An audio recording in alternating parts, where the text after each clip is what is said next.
Welcome to the Standing Committee of the Premier in Constitutional Matters. My name is Ricardo Mackenzie. Thank you for joining us this morning. I see quite a bit of members in the House. Our guests are here. The Premier and his team is here. So we are ready to start. I'm going to give the members an opportunity to introduce themselves, those who are here and those who are online, and then the Premier and his team. Thank you.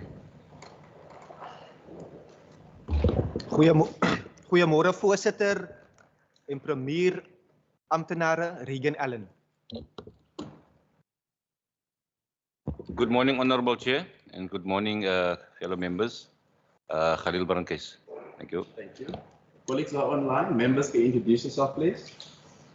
Good morning, Chairperson, Premier, and members and the department in London. Good morning, Chair, and everyone in the House. My name is Melika Clark. Thank you. Anybody else? Good morning, Chair and Premier. My name is Rushni Collins from the Western Cape Street Children's Forum. Okay. Can I ask the Premier and his team to introduce yourself, please? Thank you very much, Chair. Good morning, Chair and members. Always good to be here in the Standing Committee, and quite nice to be here in person, actually. Yeah, Alan Wendy.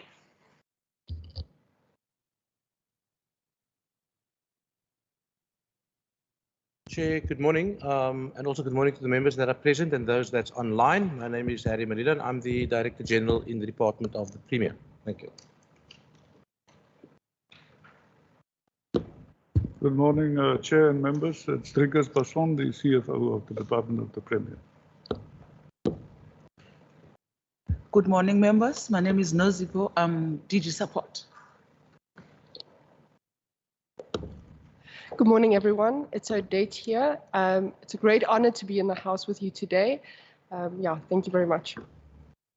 And then, Chair, obviously, Children's Commissioner, who's first up. So it's almost feels that we almost want to be separate, but we're in the middle of each other here right now. But I think I must hand over now to the Children's Commissioner and her team.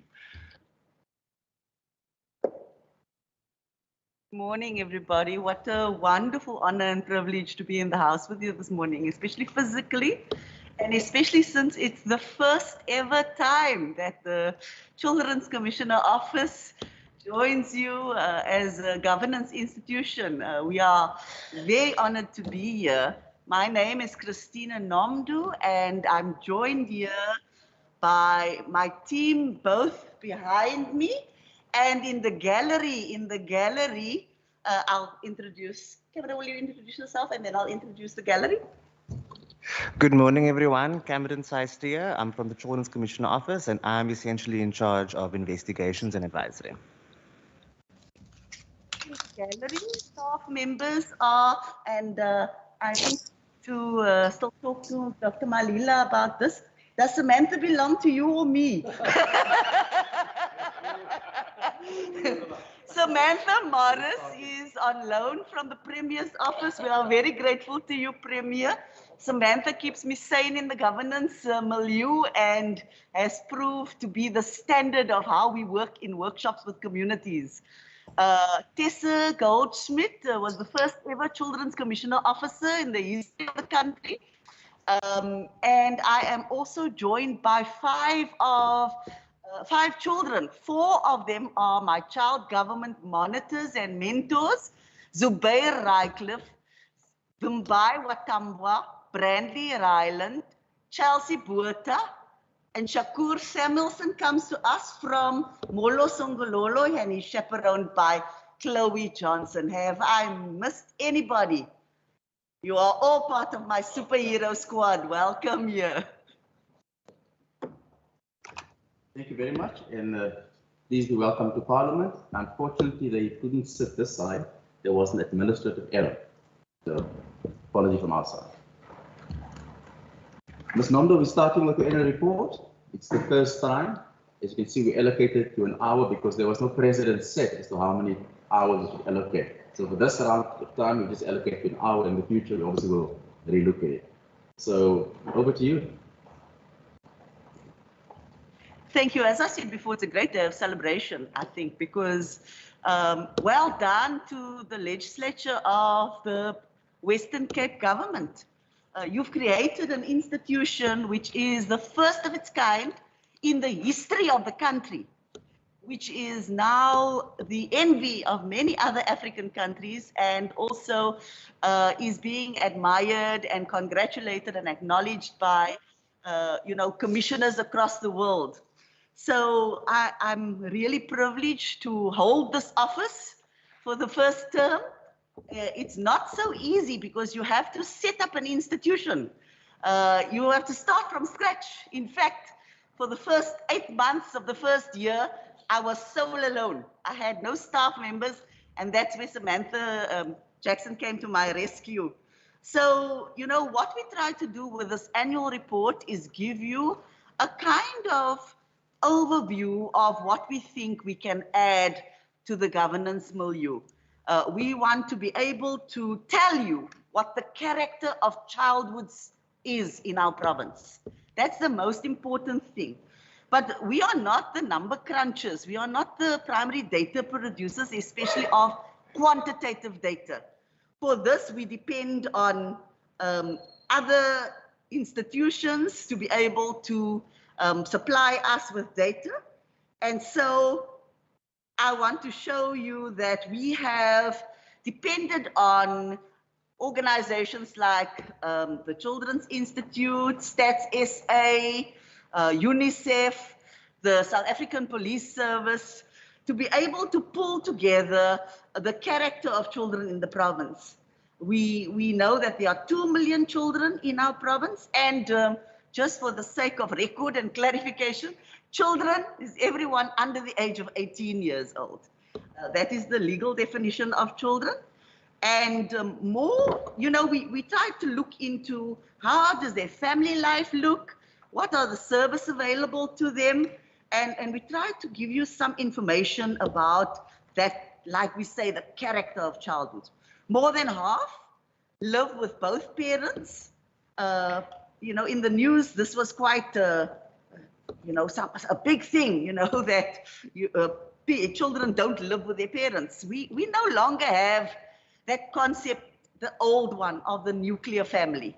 That is not what the African concept is about. We've always lived in extended families. Of course, we would like children to be close and attached to their biological parents if possible, and if they're a positive influence in children's lives. And so we find that, children may live with grandparents, which is actually quite a common occurrence. You can look into your own families for that, I'm sure. And then we go on to their formative years, when they are in early childhood development.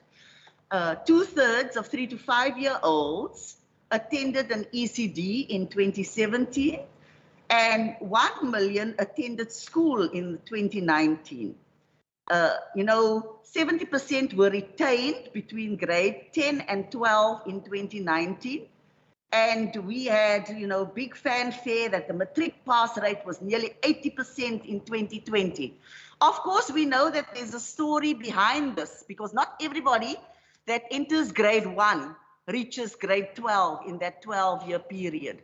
Many children don't make it through the system, and we have been able to engage, in communities with children for whom the system has not worked well. The children who maybe needed special needs education, children maybe who needed technical education. We really in the office have started to talk about thinking about what we consider to be mainstream education. Is the mainstream really what is needed in this country? Do we need everyone to go to maths and science and go to universities? Or do we actually still need plumbers and electricians in the society? I believe we do. We need a balance. And so we will look a little bit more in the coming years into this education system that we have and whether it serves us well. 1/4 of children in our province live in poor households. And 37%, just above 1/3, are multidimensionally poor. This means that we're not only taking into account the amount of money that they have in the household, but perhaps their access to services like education and health and so forth. And so there's an index of how we consider children to be multidimensionally poor. It should be of great concern to us, these numbers. More than half depend on a grant. More than half of children in this province depend on a grant, which is a reflection of the economic state of their families, because you have to do a means test to be able to access a child support grant. Let's move to health. Health says between 2009 and 2016, the mortality rates for children of 1 to 5 decreased by 38%. The number of infant deaths decreased by 29%. And only 4% of children in the province tested positive for COVID-19. So we can see that on the health front, on the basic indicators, we seem to be doing well. But there are also layers to this story of health provision that the Commissioner for Children's Office will look into. We have visited many health service sites across the province already, and we found many committed health professionals. But we also found health professionals who are on the front line who may not be the best ambassadors for well-being because of, and I'll say it openly, maybe the way they demonstrate dignity to people. You know, if a lot can be gained if you are received in a good manner in a service site. That's your first impression of services. So the frontline ambassadors need to be representative of the ethos of care that our society wants to put across. I have spoken with Department of Health about this, you know, we've talked with all the departments with which I partner so that we can develop a deeper understanding of what we can do to make positive changes to the service provision in our society. The unemployment in the Western Cape increased by just 2.8 percentage points from January 2020 to January 2021. So this is COVID times. You know, very important that the job losses mean that poverty deepens, that poverty increases in our society, and we must pay special heed to that. One of the big indicators that people usually use in statistics is around hunger. And we found in some of the statistics that we've looked into that 2.3 million households in South Africa reported child hunger. Now that's quite devastating because, you know, a mother will always feed a child before she feeds herself, which means if the child is hungry, that whole household is struggling. And so, you know, we find that 620,000 households in South Africa reported that a child went hungry every day. Some of these statistics we also got from the NIDS-CRAM, you know, the rapid assessment that they did during the COVID, and they give us this information so that we can have a deeper understanding of what society as a whole and sometimes on the provincial level. So if we look at 70 to 100% of learners in South Africa during COVID times lost almost a full year of learning. This is devastating in the foundation phase. If you don't have that building blocks for reading, writing, and arithmetic, then you are forever going to be disadvantaged in the education system and in life. You know, another measure that we use for disadvantage and good outcomes for children is that one of hunger. Because if your stunting rates in the country are high, the outcomes for that particular child's trajectory is also worrisome. So we need to, I think, in health, start collecting that stunting data. It's very important for us to understand what the future is going to be like. I'm back at education in COVID times. The attendance figures in the Western Cape increased from 67% in June 2020 to 95% in April 2021. So you can see that children are coming back to school. They really want to learn. People say children love a glorified holiday. It's not so. I have found through many studies I've done with children during lockdown, they want to be at school. They want to be with their friends. They want the structure and safety of their schools. They want that nurturing care that they get from the teachers that they have in their lives. So schools are very big protective environment with one waiver, if there is not corporal punishment. If there's corporal punishment in a school, the school is no longer safe for children. So we must look at also the corporal punishment in schools. I have raised that with the Department of Education, even with the MEC of Education. My concern that in my community visits now, you know, in this past year, children still report corporal punishment in schools. This is not acceptable in our society. We wonder why we have a society that has endemic violence, but we are violating our children right from the beginning. In their homes and in their schools, in their communities, they see shooting and violence going on. What do we expect from a future that we have built on those building blocks, on those foundations? We need to pay much more attention to how we can turn around, prevent violence by building resilience in homes, in schools, in communities for children, so that they have a much more positive trajectory. In lockdown resulted in a de-escalation of many services. For example, in health, some of the vaccines didn't get given to children in time. And there was a 15% decrease in unintentional harm. Perhaps because we were all at home together, you know, we could watch our children pulling on the kettle cord. Are they going to burn or not? So there were more caregivers around. There was also, in statistics, a 10% decrease in intentional injuries. Now, this is violence perpetrated against children. So we must take that figure in the context of the fact that I've stated before, violence is still endemic in our society, and it starts in our homes. In the community visits and the community safety maps that children draw for me as one of the main data that they submit to my office in each community that I visit, you will be horrified to know that homes are the most dangerous places for children. It is in their homes that they have to navigate their own safety, because parents are, you know, they have really been affected by the context in which they grew up and which they live.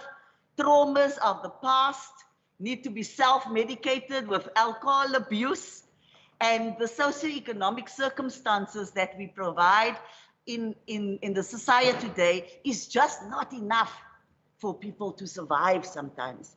And then there's a build-up of all this effects of trauma and abuse of alcohol and substances that leads to the fact that our children suffer.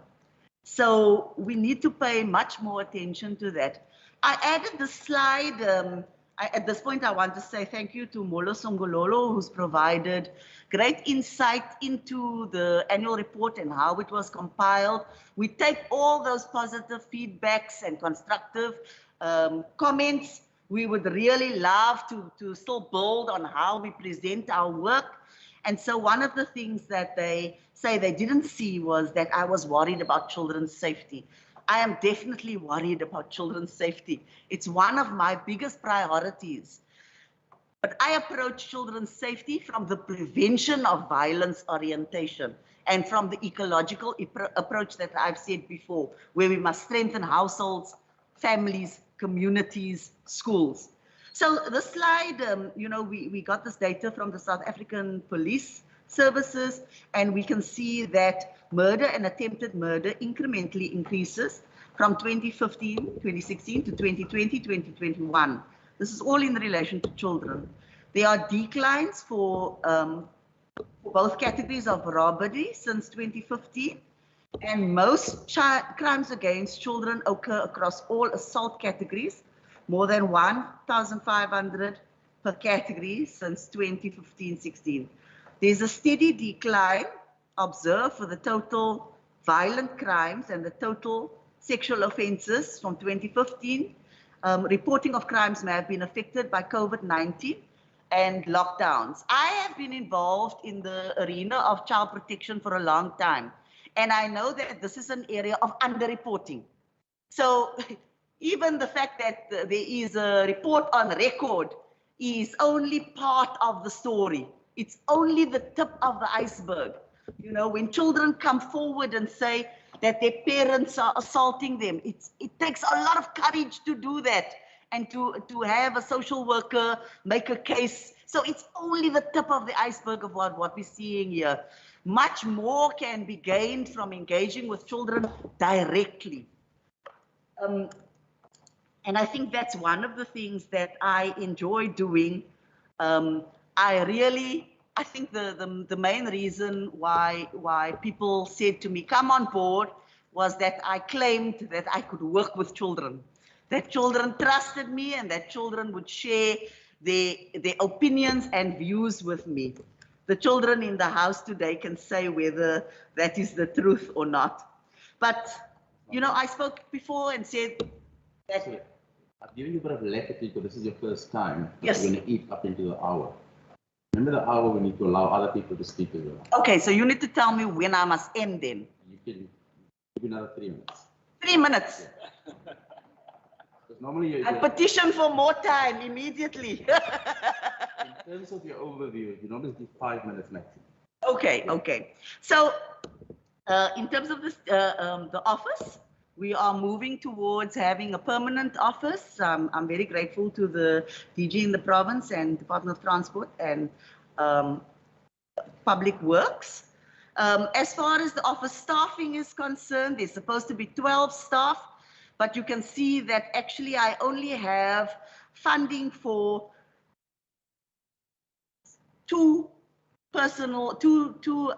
full-time staff members and 1 contract staff member from that, from the budget that I've been given. We've worked hard on our brand, and you will see it in social media also, that our brand is starting to reach many people. And the brand is the office, the brand is the people. So when I reach out to communities, that is me spreading the brand of the office. We are all very familiar with the mandate of the office. It's contained in the law, and we also have made some, stories for children that they also understand what the mandate of the office is. I think the strongest part of the office is the child engagement and participation, and we have the child government monitors, which I've explained, with us today. They tell me about the lived realities of children. We talk on WhatsApp. There's approximately 50 of them across the province that talk with me constantly about their lived realities and that inform my work. They have been super excited about key achievements such as presenting in May to the National Parliament to make their submission on the Children's Amendment Bill. So the new children's law, they have made a substantial submission for that. We also do many community child rights workshops. You will know that I've been to Matsikama, Berg River, Hesekwa, Bito, and just returned from Prince Albert last week. So we are getting around and trying to do our work on the ground, as is my nature to do. We also have special consultations with children, like, for example, in the beginning of the year, we had learning in COVID times, which we presented to the Education Department. We are currently doing a consultation on Representative Council of Learners. And so, you know, we take from those reports, we present them to yourselves as Parliament, the heads of government, the MECs, and even the Premier's office receives all our reports and our recommendations that we have. The team has been very good to help me to understand that 64% of our queries and complaints come around the child protection system. So that's a very big project for us to understand and try to help to improve the child protection system. 34% of queries are in relation to the education system. Then we also have some things that goes outside my mandate where we need to have advocacy. I think that people wanted to know exactly how I spent my money, and so in this presentation, I've created a table, and I think I will create a table like this in reports going forward, so that we can really understand how the commissioner spends the money. These bubbles show you our theory of change. And at the heart of our theory of change is the vision of reimagining and remaking childhoods, and our mission to that little voices must count. Klein stemmetjies moet saak maak. Amazwi amanini makavakali. I didn't say that properly. Let me say that again. Amazwi amanini makavakali. Little voices must count. And so we have an entire evaluation system that tracks whether we're on track. I think I just want to use the last second of my presentation to thank two men, because we have in our society absent fathers. My father was never absent. So I thank my father, Aaron George Harris, for teaching me what child participation was like by putting me on his knee, and always engaging with us. I also want to pay tribute to Father Trevor Stein. It would have been his birthday today. He passed away 2 days ago. He was an incredible mentor for many, many youth in this province, especially during the liberation struggle. So I thank the House for indulging me. Thank you very much, Commissioner. Colleagues, do you have any questions for the Commissioner? Chairperson, maybe just a comment and one question. Firstly, I think this morning the entire South Africa had a sense of relief when the news broke that the Moti brothers were found. So us sitting here today and discussing the work of the Children's Commissioner is quite fitting. I am delighted to hear regarding the work that the Commissioner is doing in terms of recommending law and in lobbying. So I won't have specific questions. My one question is mainly the challenges that you list. Do you foresee any other challenges propping up in the next 12 months? But also, I engaged some of the young people, and Premier, they are showing far more potential than what I showed at their age. So I firmly believe that young people, even though Mitchell's Plain is not represented here today, we have amazing young people that is doing a whole lot of work. I told him about our Deputy Chief Whip, who is sitting there at the back, one of the youngest in the country. So we do know that. So maybe just a comment, and maybe through you, Chair, if we are able to get some detailed comments on the submissions by Molo Songololo, if you're able to then just elaborate on that, even if it's after this sitting, if we can get some of the feedback. I did see their praise regarding the feel and the engagement with children. I was interested in the one about a mobile facility that could be set up, which will, we've seen how the vaccination bus, for example, caught the attention of the public. Could that potentially be something that you would consider, which is one of their recommendations? But probably at a later stage, if we can get some feedback in terms of their recommendations, because that lobbying, that stakeholder engagement, I'm delighted to hear what you mentioned about 50% of, and it's stated in the report that so-called, and I told the young people, so-called colored people, 50% grow without two parents in the household. It's even less in a different demographic. So I'm glad that you are touching on that is front and center with all those lobby groups, stakeholders, and the engagement. So from my side, mainly just thank you for all the work that you do, also to the Premier and the DG. But if I can just today, do you foresee any other challenges propping up? I think that is for now, and then we can at a later stage die terugvoering. Dankie. Thank you, Chair. Chair, yes, to the Children's Commissioner, firstly, welcome the presentation. We have met individually a couple of weeks ago. And yes, your job is actually to also ensure that all the children in the Western Cape takes part and is involved in your work as the Children's Commissioner. My question is simply that do you feel that your current budget will allow you to manage all the children throughout the corners of the Western Cape? Looking at your areas like Beaufort West, like the West, the West Coast, Saldanha, do you feel that your current budget will allow you to reach all those children and make sure that they are also involved in your work as the Children's Commissioner? Thank you, Chair. Thank you. Member Pedlecker. Thank you, Chairperson.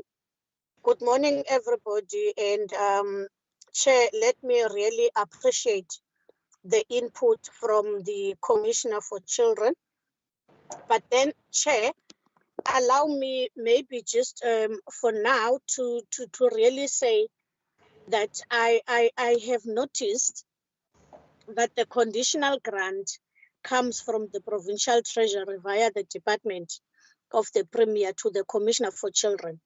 And when will the Provincial Treasury start transferring the money directly to the Commissioner, making it independent of the Department of the Premier? But also really as the previous speaker has alluded on issues of the budget, and listening from the presentation done by the Commissioner, there was an indication, particularly when it talks to staffing, that there's only 2 permanent staff members and someone on contract. And for me, it causes a lot of reason for me to worry, because if we are really to attend to all the issues that our children are encountering, of course, none of those are as a result of their own making, but because of the system and because of the material conditions that they are exposed to. We will really need to do justice to those children. And my question would be, has there been an engagement from the Office of the Children's Commissioner to the Premier of the province to look into the issues of staffing, particularly, but also not only that, and all other activities that necessitates the response of the office in addressing the challenges that these children are faced with? So for now, let me pause there. Afforded an opportunity, I'll come back again. Thank you. Thank you, Member Clerk.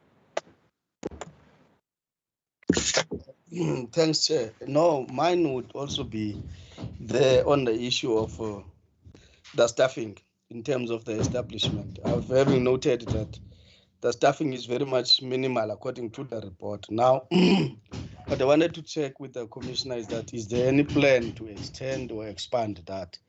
And also the fact that she has visited the different regions and municipalities herself, which is good to popularize the office. Now, what I wanted to understand is that, is there any maybe possibility in the plans within the budget, maybe constraints that is presented here, that the aim to decentralize the office to the ground, so that how would especially the rural areas be able to reach out to the office with what has been presented here to us, especially looking at the staff complements of her office. Thanks very much, Chairperson. Thank you very much. Nanda, you've got 6 minutes to answer this question.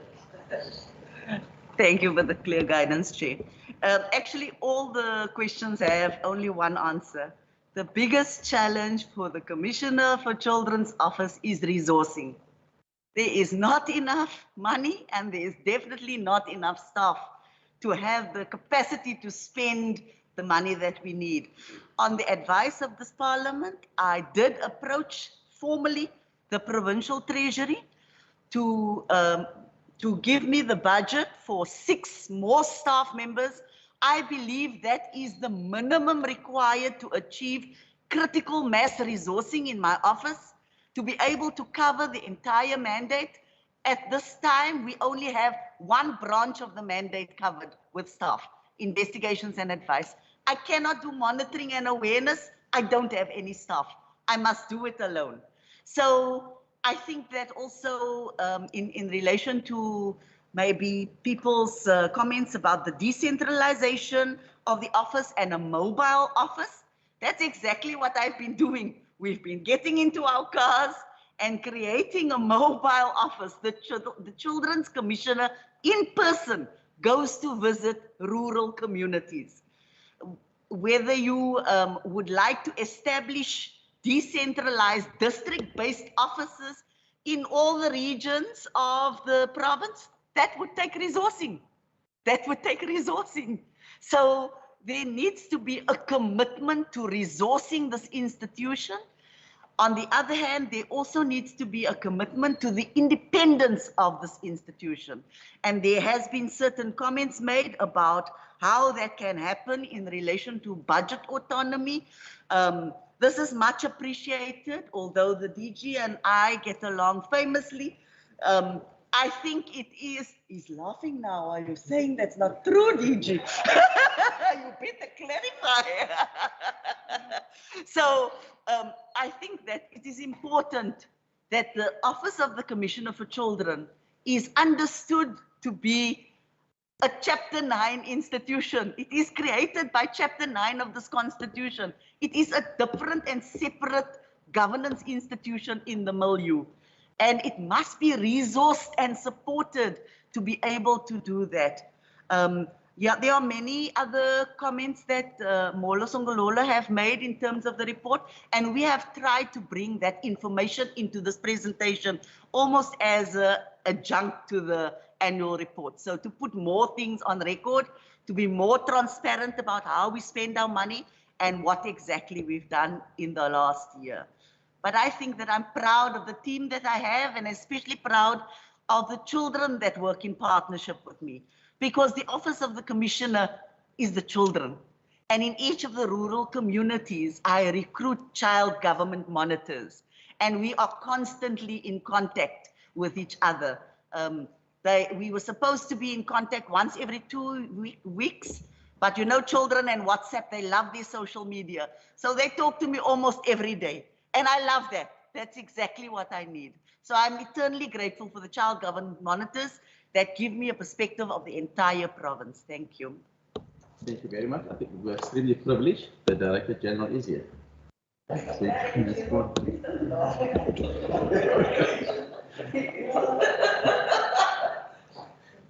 Chair, good morning and thank you very much. I mean, I want to confirm, I think we've got a very good relationship.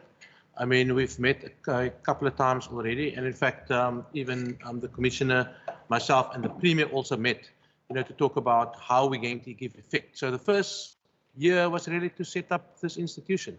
And it's not an easy thing to set up an institution from scratch. We've been involved actively to secure permanent accommodation. Year one, we've really housed the Commissioner in one of the rented spaces. And Chair, you can even see that we've even seconded some of the staff from the Department of the Premier with the intention to say, go and assist the Children Commissioner to set up everything, deal with all the accommodation and everything. One matter that I need to raise is that all the staff that is actually even permanently employed in the Children Commissioner are actually public servants. So they're actually employed by a Western Cape government, but under the umbrella of the Children Commissioner. So the Children's Commissioner program sits in my department. We've got let's call it financial oversight. The Commissioner for Children has got, she's totally independent. We do not interfere in all her activities, because obviously her activities is regulated by provincial legislation. We respect that.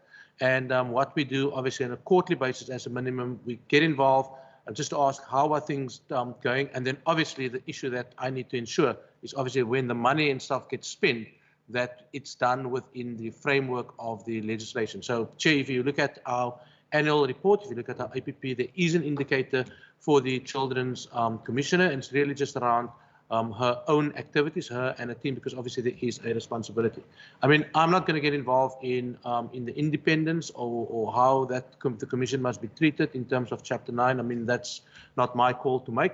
But for now, the legislature has made a decision that the Children Commissioner gets housed in the Department of the Premier, and while that decision is in place, I will have to execute my duties as accounting officer in relation to that. But notwithstanding that, we've got an excellent relationship. In fact, the proposal for additional resources have already been tabled during the MTech discussions, so that's on the table. And in fact, in all our activities, as it relates to MTechs and all that stuff, we pull in the commissioner because I think it's important. I mean, she fulfills an important function. And as a Department of the Premier, we are linked to that function that she is delivering. So we'll continue with that, Chair, until obviously there's other decisions that's been made. So from our side, I mean, I just want to confirm that. Thanks. Thank you very much. You can also just maybe finally just say something as well. I also want to just thank the Commissioner and her team for the work that they're doing. As DG says, it's a startup. We're getting it going.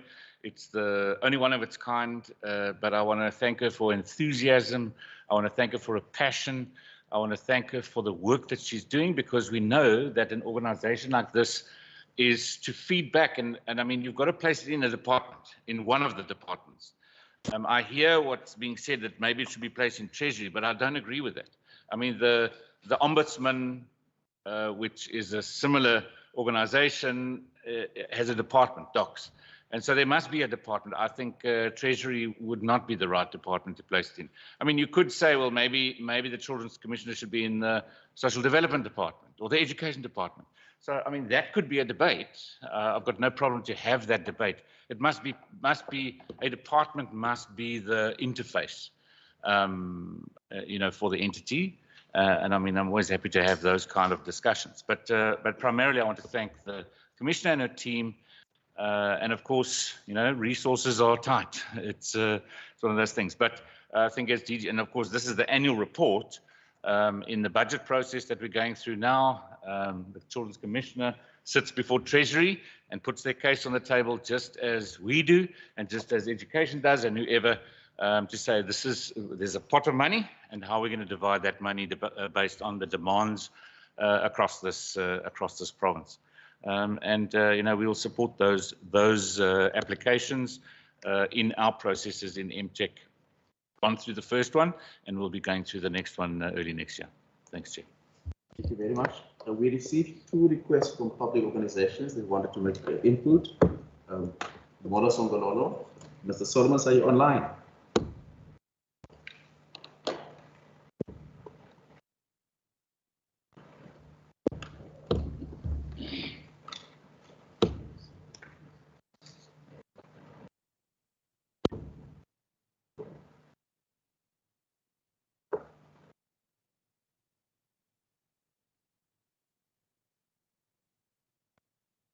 Mr. Solomons?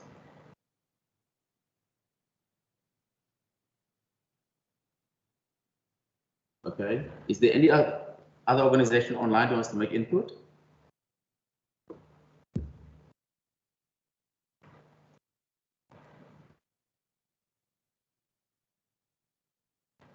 Going once, twice.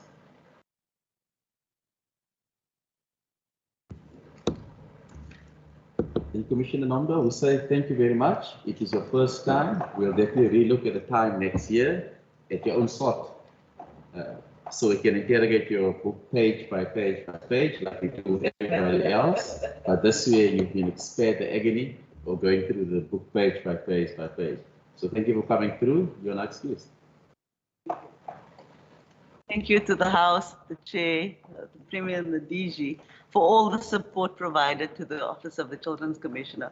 We look forward to more support going forward so that we can grow the institution into the governance institution we know that it can be, and so that it can positively contribute to the society at large. Thank you. Thank you very much. What is it? We're going to take a 5-minute break. Take 9. No, not 9. 5 to 9. Oh, okay. They're going to come and get 9, so you'll start at 9. Okay. There's tea and coffee at the back if you want from people. What are you going to do, Molos on the river? Change. No, it's good. I read this stuff.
Honourable members in the House, to the honourable members online.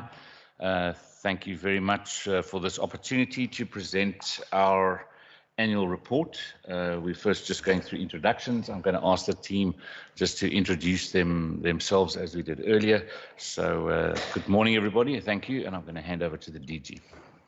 Morning, Chair, and also good morning to the members in the House and the members online. Harry Malila, I'm the Accounting Officer and the Director General in the province.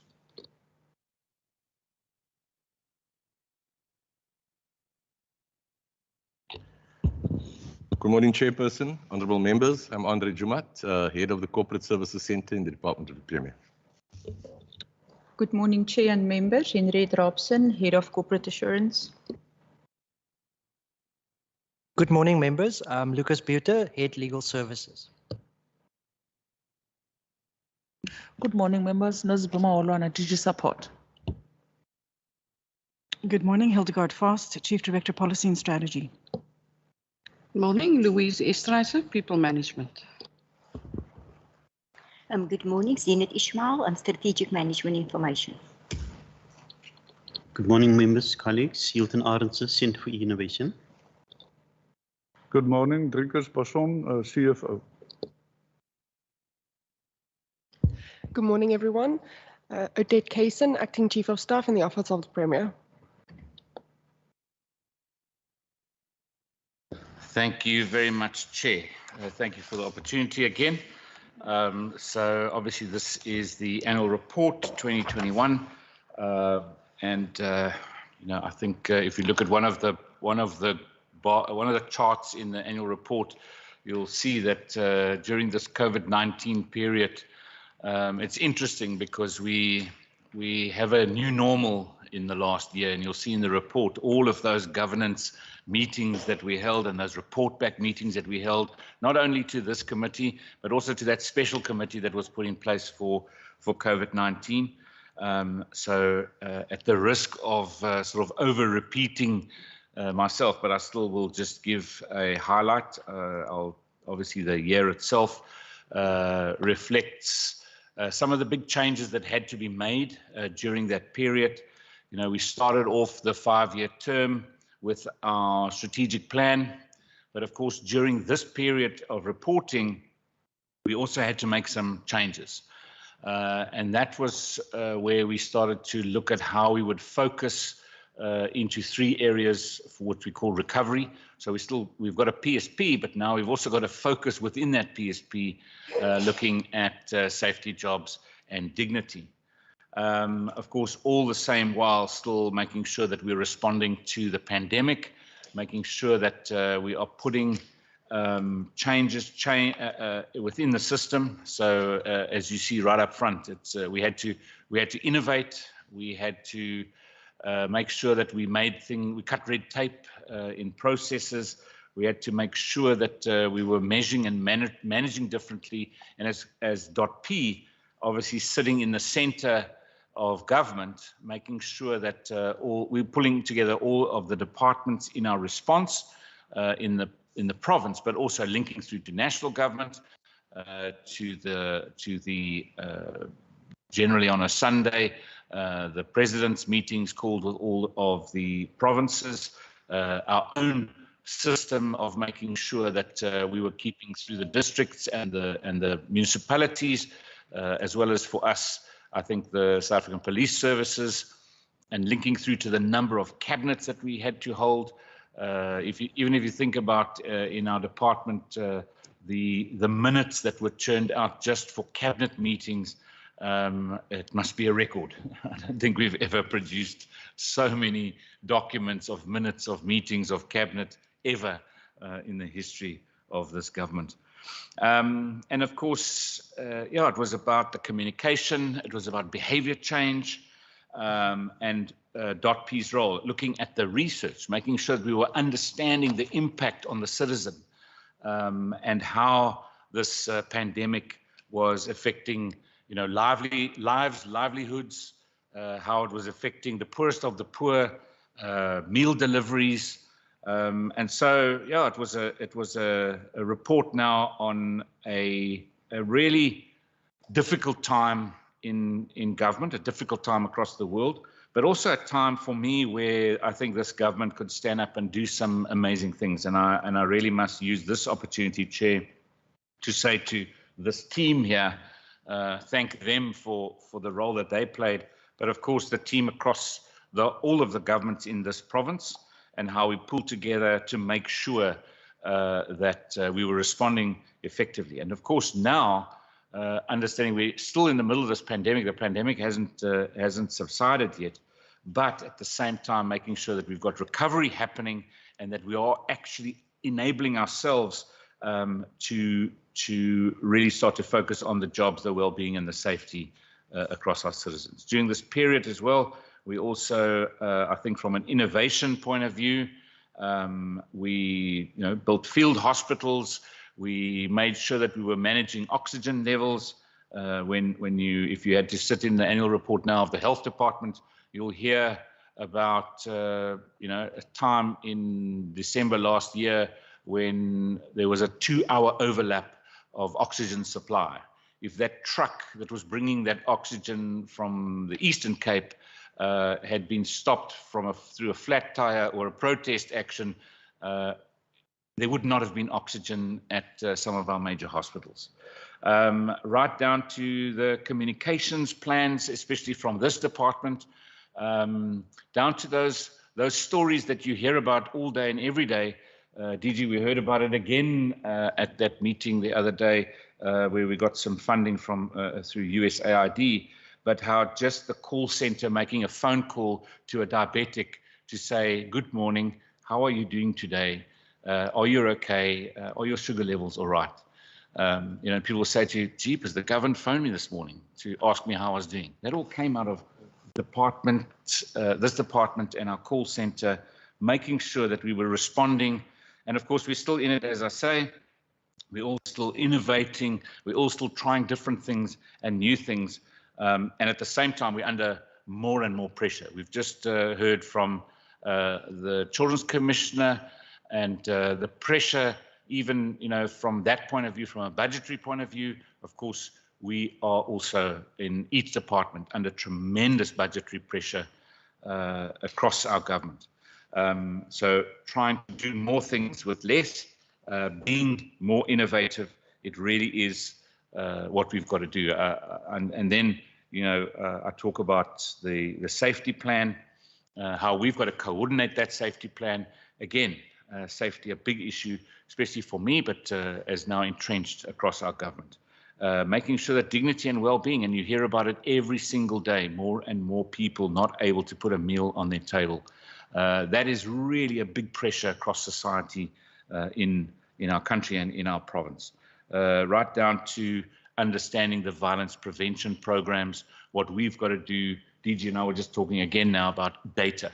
I mean, the one thing that in this department that I think have shown is that when you use data as a management tool, it really does enable you to make decisions. We've learned a lot of lessons, and you'll see a lot more energy going into making sure that our data is useful and it does help us achieve those goals, understanding where those problems are. And right down to now, the rollout of the vaccines and making sure that the coordination happens from this department.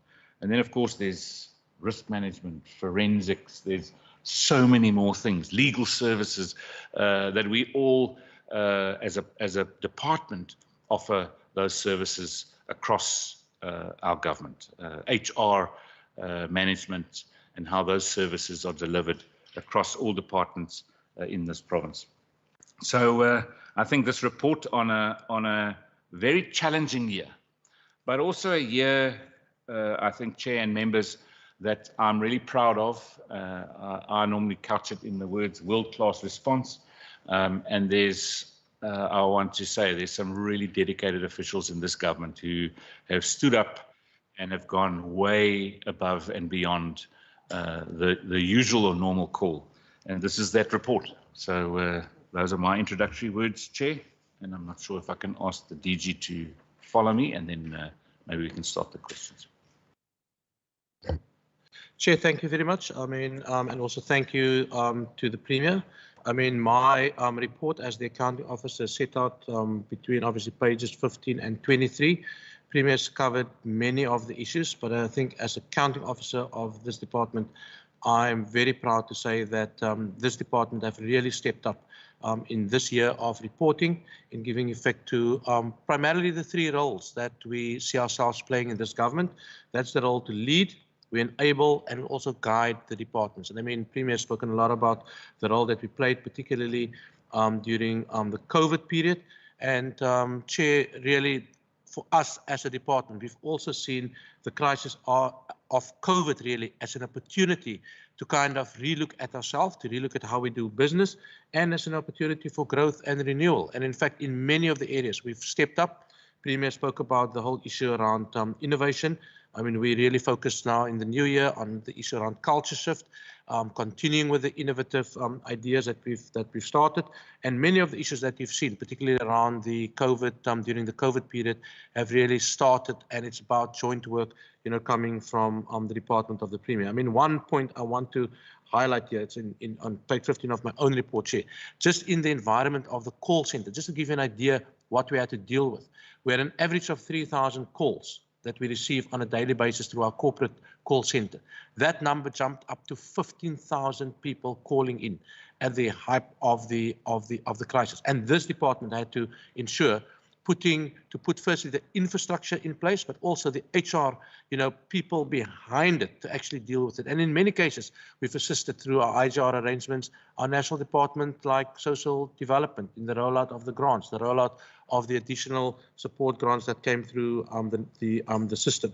But as a collective, I think this department really, you know, pulled together. And I mean, I also want to thank each and every program manager in this department. I mean, they're all sitting around this table for really stepping up during this year to make sure that this government as a whole, and given the role the Department of the Premier is playing, could provide, as Premier calls it, a world-class response to a massive pandemic. And not just on the pandemic. I mean, there are other areas within well-being, within the jobs environment, and also within the safety environment, where this department have just stepped up, went into a different gear, and really just responded to the many challenges, and yet, you know, thinking all the time about the citizens in this province. So we're serious about our business, Chair, and I mean, it's a great honor for me as the accounting officer to actually table this report in Parliament today. Thank you.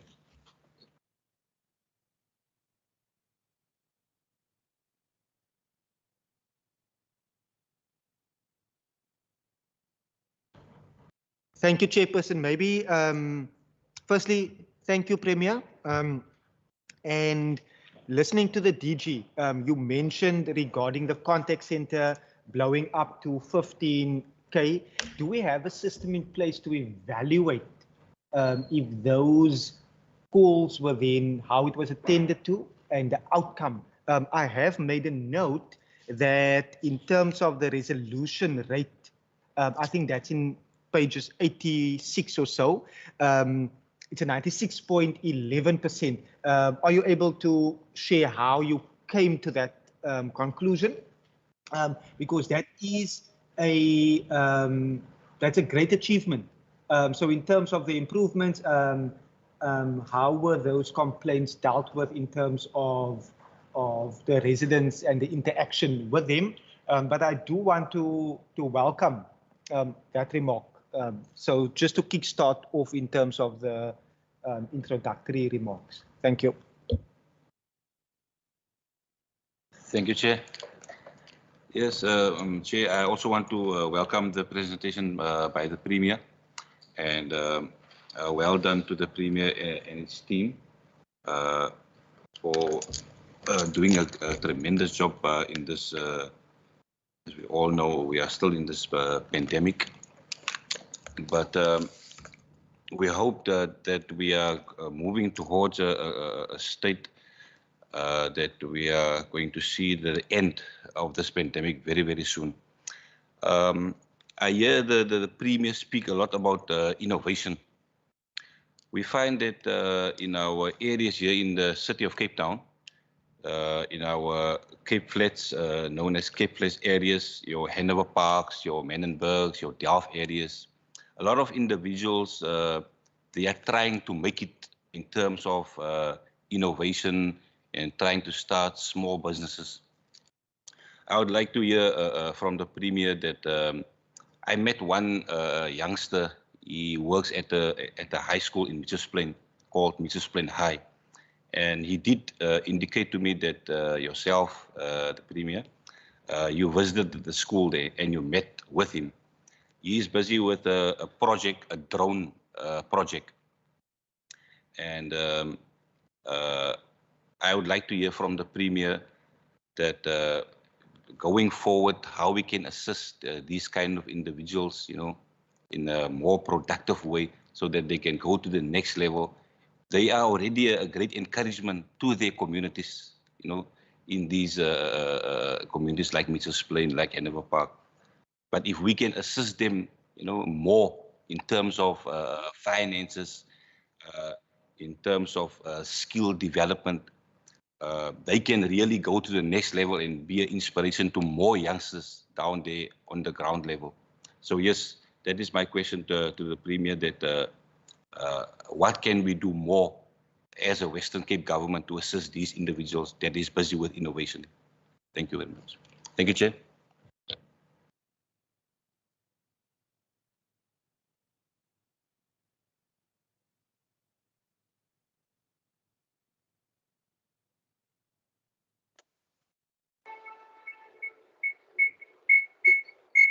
My hand is up, Chair.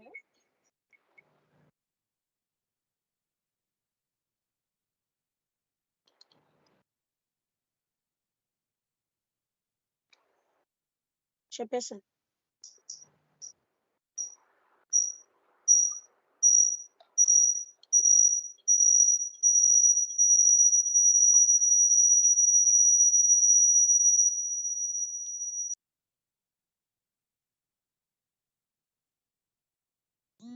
Chair, are you there?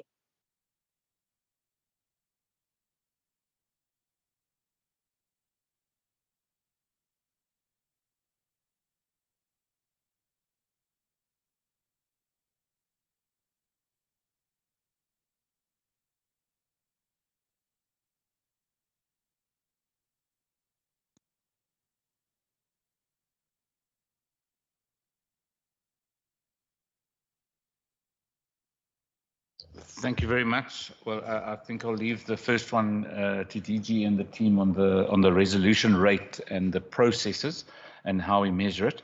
And I'll also just start off on the question from the honourable member around innovation, and especially how we're enabling innovation. So, of course, from this department, this is one component of government. I think part of your question also would come from economic development and the role that they are playing.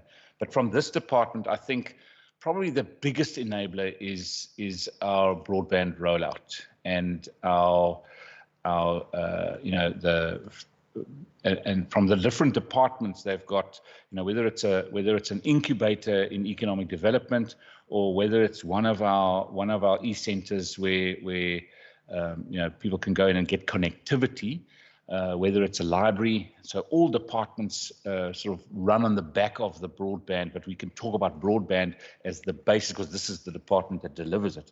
And I think if I had to say what is the biggest lever, it's that lever. And we're moving very quickly towards 100 gig speed. I mean, that's going to be phenomenal when that is made available.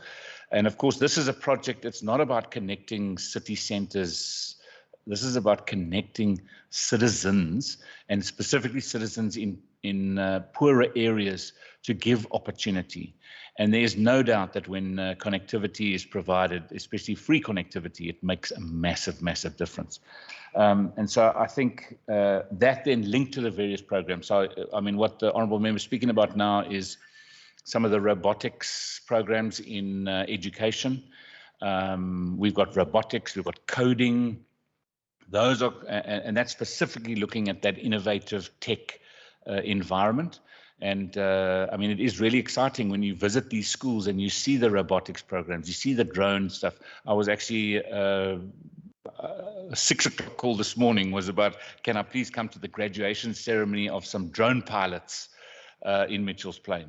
You know, so it is exciting. That is the future. That is, and these opportunities are are being created and decentralized. And that is the real change that I think comes on the back of the sort of speeding up of the fourth industrial revolution that we find ourselves in right now.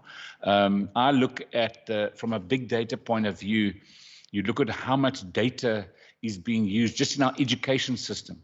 DG mentioned saying to me the other day that this province's education data drawdown, that use of data, the volume is equivalent to all of the other provinces put together in the education space. Now that is exciting because that says to me, wow, the rollout that we've been putting years and huge money investment is creating an environment and an ecosystem. I sincerely hope that we've got tools on the back of it to measure that it's not Netflix and it's much more, products that are actually helping us expand our horizons and products that actually enable us as citizens to play a role in that new tech environment, in that new tech economy in the world. And I think that's exactly what is happening. I also look at the volume of data being used and the rollout of broadband now, not only from government, but from the private sector. And this new work from home. How many people are actually working from home now in Mitchell's Plain because of Mitchell's fiber? How many, I get blown away when I go to Delft and I have a look at those 27 now private sector towers running in Delft, and you can actually order sugar on a mobile device from your home in Delft, and a taxi will collect the sugar from a distribution center, drop it at your home, and the Sparta shop at the end of the road gets the deal. I mean, this is phenomenal. And of course, we need to see much more of that rolling out. But that, from this department, I think that is a real big major investment that's going to leapfrog. But of course, your question goes much further. So it also goes to what are those products in economic development that are, or those projects and those processes that say, can I apply for funding that actually takes my business to the next level? And obviously, I can't answer all those questions from this department. I could give you an answer from what we were doing 2 years ago, but I haven't been in that portfolio for a while. But I mean, that is exactly what we've got to get right. Our opportunity now is to actually leapfrog other economies around the world, because we don't have long debt into fixed line telephony. We can actually move into voice over IP. I think there are huge opportunities, and I'm the not skilled person in this environment. I'm sure that there'll be others who can actually add further to that. So DG, I don't know if you want to come in on the resolution rate, and then at the risk of, no, I think I'll let you hand out to someone else in your team that wants to perhaps deal with further ones of those questions. Hilton will, I'm sure, keep us engaged. Premier, thanks. Chair, just in response to the question that was raised by Member Allen, I mean, he's correct. I mean, our response rate is set out on page 86 of the annual report. And in fact, what Member Allen would see is the way that we've actually stepped it up. So you could see for the first quarter, we were sitting at about 92%. And that was also the period, obviously, when COVID started. Remember, that's the April to June period. And that resolution rate was sitting at 91% because obviously we were struggling to up the capacity because the numbers were now increasing, people calling the call center. And then with the increased capacity and the work that particularly Hilton and his team was doing with some of the other departments, particularly within the health and social development perspective, we could immediately shift that to close to 98%, 96%, and then above 98% in the fourth quarter. Chair, Hilton will also indicate to you that we've got systems in place. In fact, we've got a very rigorous system of monitoring our performance targets, our performance indicators. So if you say you've achieved 96%, we're not just accepting it in the department. We say, give us the proof. We've got systems internally to actually verify and check it. And Hilton will also be able to tell you, because we work on a ticketing system. It's like a typical private sector call center, but obviously servicing the entire province. We'll be able to say to you how many have been received, in which area, which department particularly, who has it been given to further resolution, and what is the status of that. And obviously, there's a management team that sits behind all of this, looking at those calls that's been unresolved in the system, and then obviously following it up. And some calls, Chair, needs to be given to departments out there. So then you become again dependent on the Department of Social Development, the Department of Health to actually resolve certain matters. And only when the matter is resolved, we actually close the call. But I think the point that I want to make here is that given the challenging space that we found ourselves in, the Premier spoke earlier about, people even calling people back to say, listen, if you're COVID positive, stay inside. We're getting, a red dot taxi or whatever to come and collect you, to take you to one of the Cure facilities. Do you need food? Or people calling in to say they don't have food, people calling on behalf of communities, and we could respond to all of those matters. So, Chair, I don't know if that suffice or whether is it okay. But I mean, if Member Allen wants any further detail, we will gladly take you to our call center. It's in the city center, and just to demonstrate how it works. How does the calls come in? Who sits there? What is the kind of the responsiveness? I mean, as the accounting officer, the DG, I even called into the call center just to check myself, what is the way that people answer the call? Are they responsive to this without them knowing that it's, the accounting officer on the other side of the call? And I mean, one thing, Premier, that, I mean, even on a personal level, I mean, when my family contracted COVID inside the house, getting a call from somebody that don't even know that I work in government, asking, how's your daughter doing? Are you okay? We're calling from the Western Cape government. And that actually happened to many of the citizens in this province. And all of that has been enabled by this government, by this department, by staff working here, in the city of Cape Town and some of the other areas. So Chair, I think that's more or less response to the issue. Thanks.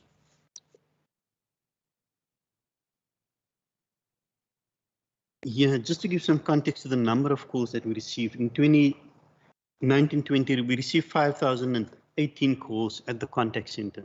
Last year, we received 462,144 calls at the contact center. And that is besides the police call miss. So the police call miss that we received during the humanitarian relief effort, those were 43,000, more than 43,000 that we followed up. And the nice part of the key part of the police call miss is that DG asked all the other departments to volunteer their staff to assist us with those police call miss, because outgoing calls, managing that is much more difficult. All the other departments participated, and we made sure that we responded to each and every police call me that we've received, and also close those calls. So yes, it was a huge effort last year, and as I said, the DG led the charge here, also rounding up the troops in the other departments. Thanks, Chairperson.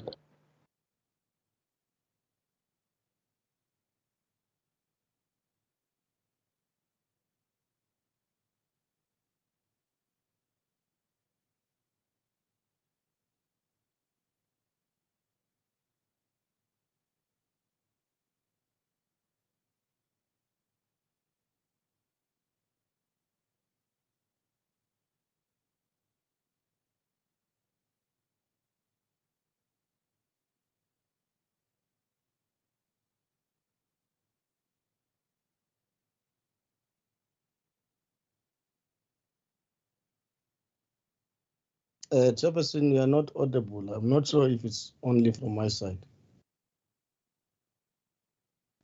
I'm experiencing the same.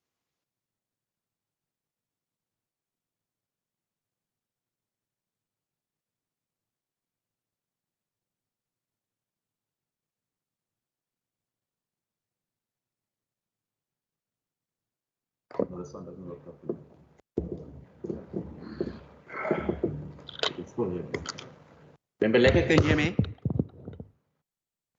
Only now, Chair. Thank you so much. Oh, okay, thank you. You can ask now. Okay, thank you, Chairperson. Just one quick one before I get into the detail. Are we dealing with the introductory remarks or with the actual report? And if it is with the actual report, from what pages until which page? Can I get that? With the introductory remarks, and then we're going to the report. We're starting on page 6 up to page 32. All right. Thank you so much, Chair. Good morning once again to everybody.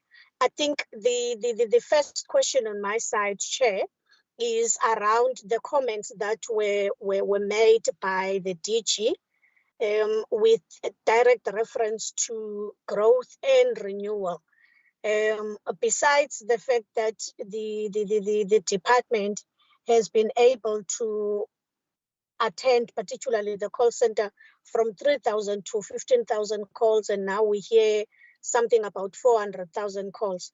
Can we really get to understand exactly what did this renewal entailed besides the innovative kind of arrangements? And then the second one, Chair, is around the issue of, let me rather say, free connectivity in poorer areas, and also the innovations around robotics and coding. What is interesting for me, Chair, is to understand that some schools, particularly in the area of Mitchell's Plain, the no-fee schools are actually charging a fee of 500 rands a month for robotics and coding. It's the no-fee schools. And I want to know exactly what is it that will then assist the poorer in those areas that are already poor to get access to those kind of interesting courses that will in a later stage assist them in advancing and better their living conditions. Because if they are to pay for 500 rands a month, then clearly for me it really says that the e-innovation and e-services is a failure, especially to those that are poorer. And what can the department do in that regard? Because I think it's very important, and it's part of the questions or rather comments that were made by both the Premier as well as the DG. Now, if I may come into the actual report itself, from page 19, Chair, if I'm allowed. May I? It's fine, you can go, Member Lecker. Thank you, Chair. I want to understand, because in page 19, 4.3, there's a title under irregular and fruitless and wasteful expenditure. Can we get a detail in relation to a case, maybe just one case, of fruitless and wasteful expenditure that was identified in relation to the 2019-2020 financial year? And maybe while we note that these expenditures were identified in relation to the last financial year and not to 2021, can we be reminded or told of the details of maybe this one case? But also the mention of 136,982.58 was condoned by the Provincial Treasury. Can we also be provided with the details, or where can we find that in the report itself? Maybe let me pause there for now. Thank you, Chair. Thank you. DG and Premier. Can I just start? I have not picked up anything about 500 Rand a month fee for robotics. But if I can ask the honourable member to send me the details, I cannot believe that, you know, I can't believe that our schools are charging a fee like that for a robotics class. But I would very much like the detail. And then perhaps what we also need to do is just check on this at the Education Standing Committee. But if she could please send me that detail. It's the first I've heard about it. I think DG, I'll hand over the other part to you. Okay, thank you. Maybe just in relation to the question around the renewal. I mean, the renewal in the way that we're working, particularly within the Centre for E-Innovation, but within the call centre environment, doesn't only relate to the number of calls that we received a day. Under normal circumstances, the type of calls that you would receive is from a citizen, where do I get access to this service or that service or that service? And in fact, under normal circumstances, the Department of Premier will deal with that.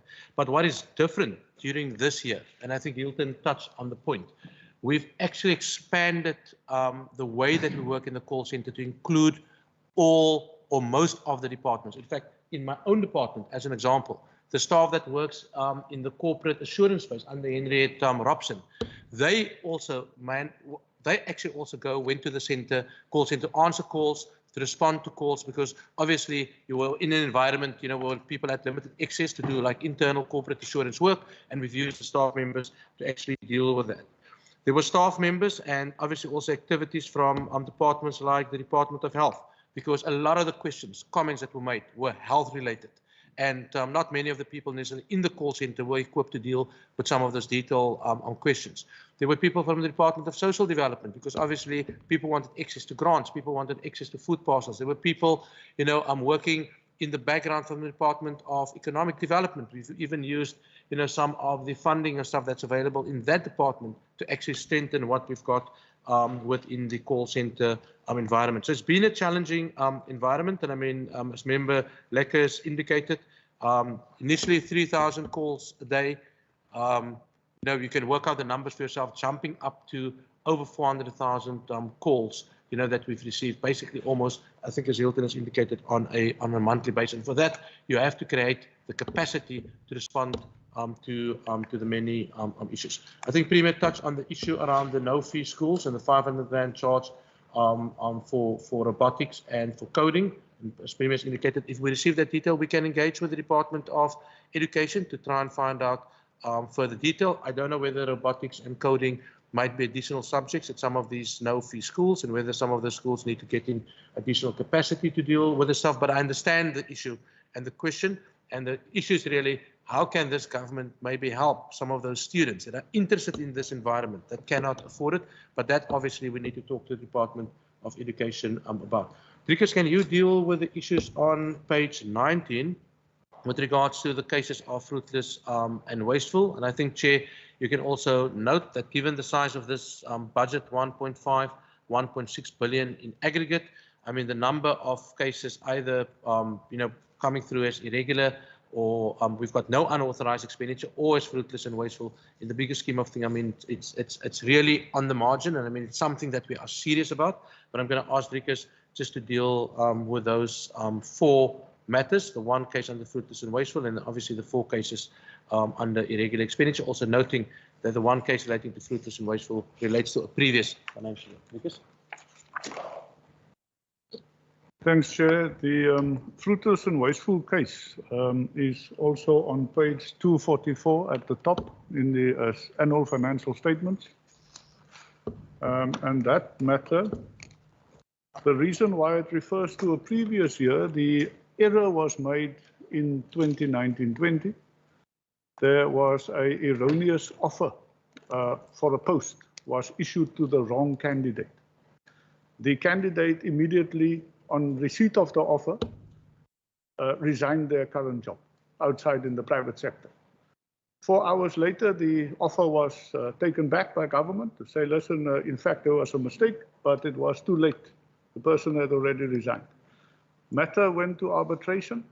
We lost at arbitration, and the person was paid a year's salary as an award. And that happened only the latter financial year.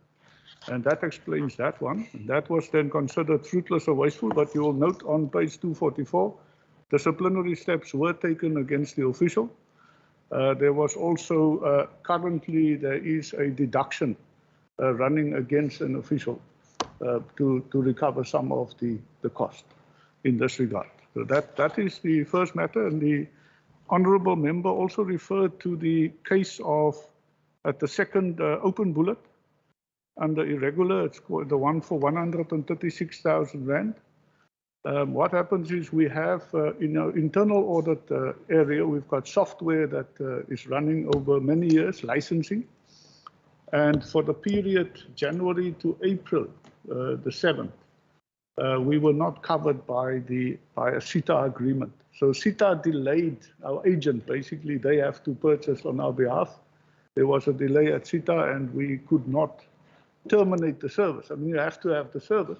It was just that for that period, we were not covered by the approved contract. And by the time the contract was signed, that initial period was then deemed irregular. Treasury condoned it because there was really no mala fide in the matter. It was simply a timing issue. Thank you. Thank you very much, Member Kleffer.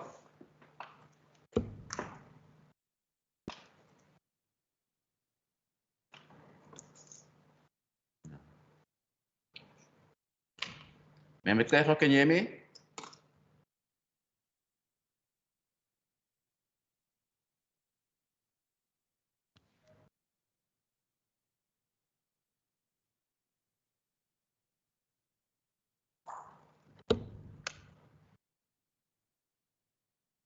Okay, we'll come back to him. We'll continue now, colleagues, on page 6 up to page 32. You can please post your questions and indicate which page it is that you're asking questions on. Thank you, Chair. May I? You may continue, Member Leke. No, thank you, Chair. Maybe just as a by the way, one of the schools in Mitchell's Plain is Glendale High School. But I will provide the details to the Premier. Let me just go to page 22. Events after the reporting date. The unconfirmed liability of 61.34 million owing to the South African Revenue Services in respect of the outstanding taxes incurred on imported service transactions for the period of November 2015 to October 2020, which included a capital of 42.30 million and penalties and interest of 19.3 million. The interest and penalties have now been incurred because of the 42 million tax bill that was not paid. We recognize that the penalties is being legally contested, but my question is more as to why was this tax on imported services transaction not paid for 5 years? But also I want to understand, was this a deliberate decision taken not to pay the tax, and by whom was this decision taken? Now, when it comes to the values on page 25 to 26, I think the ANC has asked questions before, and maybe I should ask once again, does the Premier and the lead department of the Western Cape Provincial Government not value diversity?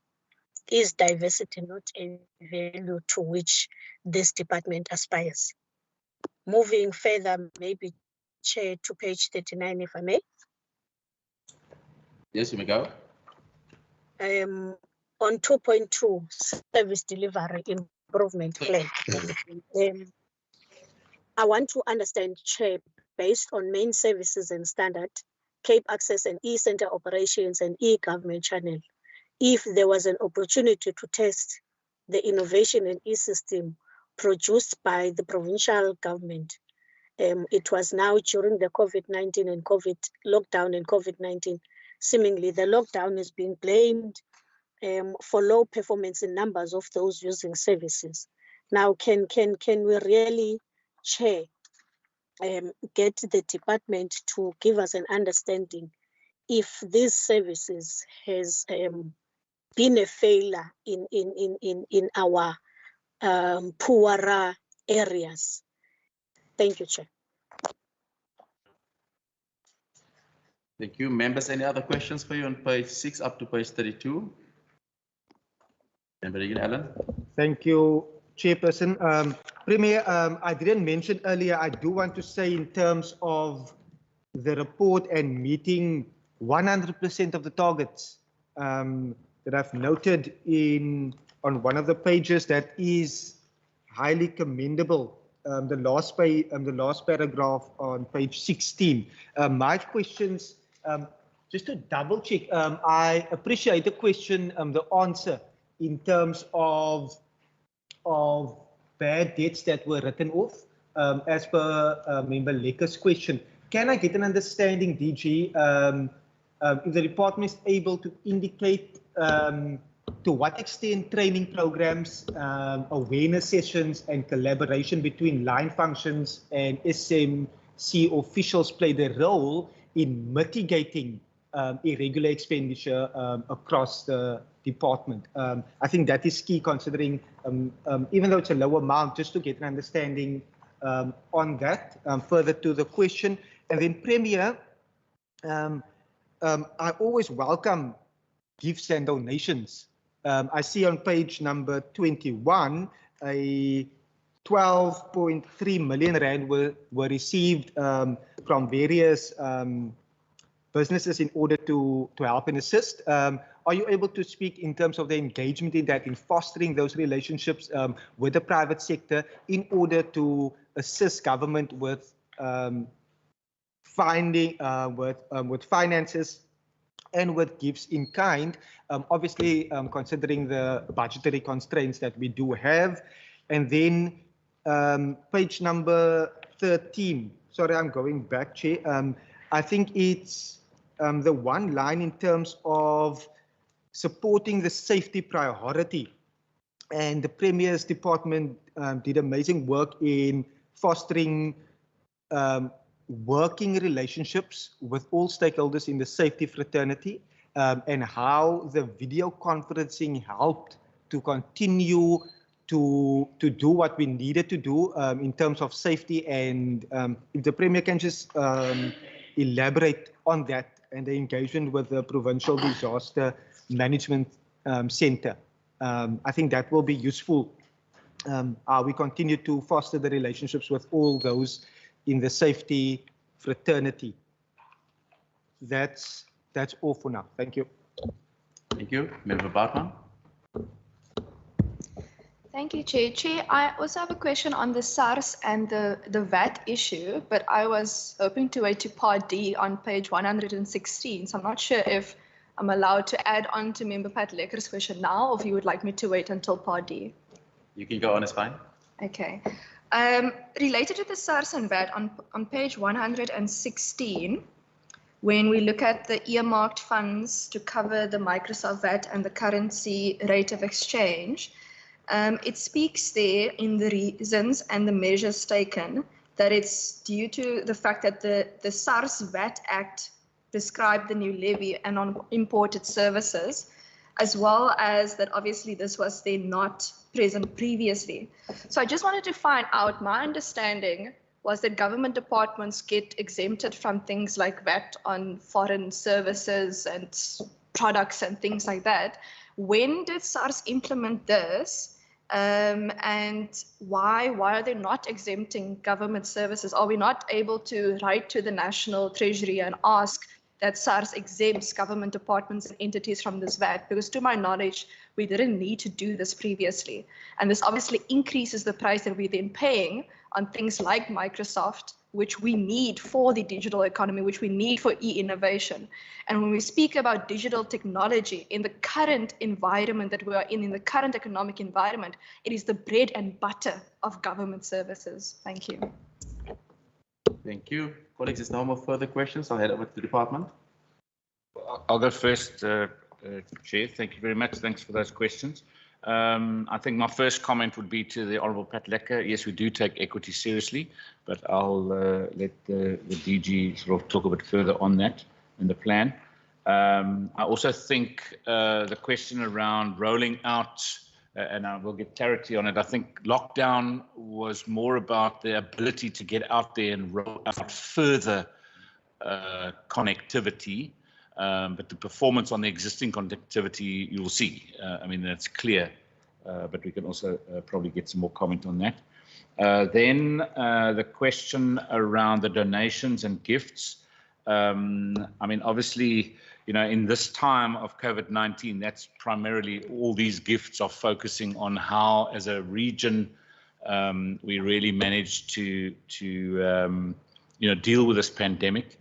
And I mean, I look at this list and I think there probably will be more, but shown in not this department, they'll be shown in other departments as well. For example, I think about DHL helping with food deliveries. I think, and in this case, I think part of the question was our engagement I know personally, the only engagement that I've had of these was actually Vodacom, and it was actually, I met with the CEO of Vodacom when I was in London before the pandemic, and it was interesting how that then, can we help? And then it was a discussion with them, and then it was, yes, can you help us with messaging? You've got so many clients out there, that would be great if you could help with that. We need to get messaging out about this pandemic, and here you can see it in the reporting. But I think also, obviously, the team will talk about some of these. Obviously, FCB is part of our own agencies that do work for us. The Financial Mail will probably come out of the communications team and their interactions. And then on the question around safety, video conferencing, I mean, this pandemic has enabled us to have a different relationship, even with our police commissioner, because so quickly you can bring a police commissioner into and his team into a cabinet meeting. So definitely it has enabled a new environment, a new way of work. And then also it's evolving in itself as to how control rooms are being put together in a different way that is going to help with safety. Yesterday, I was in Mossel Bay, and there is an amazing control room being built. It's going to be an NPO where government is a partner, but the neighborhood watchers are the partners in the NPO. It's quite amazing to see. And then it's all got all the various levels of government and their agencies, whether they be, sea rescue, or whether it be traffic, or whether it be helicopters and the private sector, and how it all comes together. And then, of course, the boots on the ground, which is in the neighborhood watchers, the volunteers. And it's a different environment today, actually, because of COVID-19. And so, yeah, I mean, even if I think about not only just safety, also our relationship with religious leaders in the province, and how we've engaged, on a very regular basis.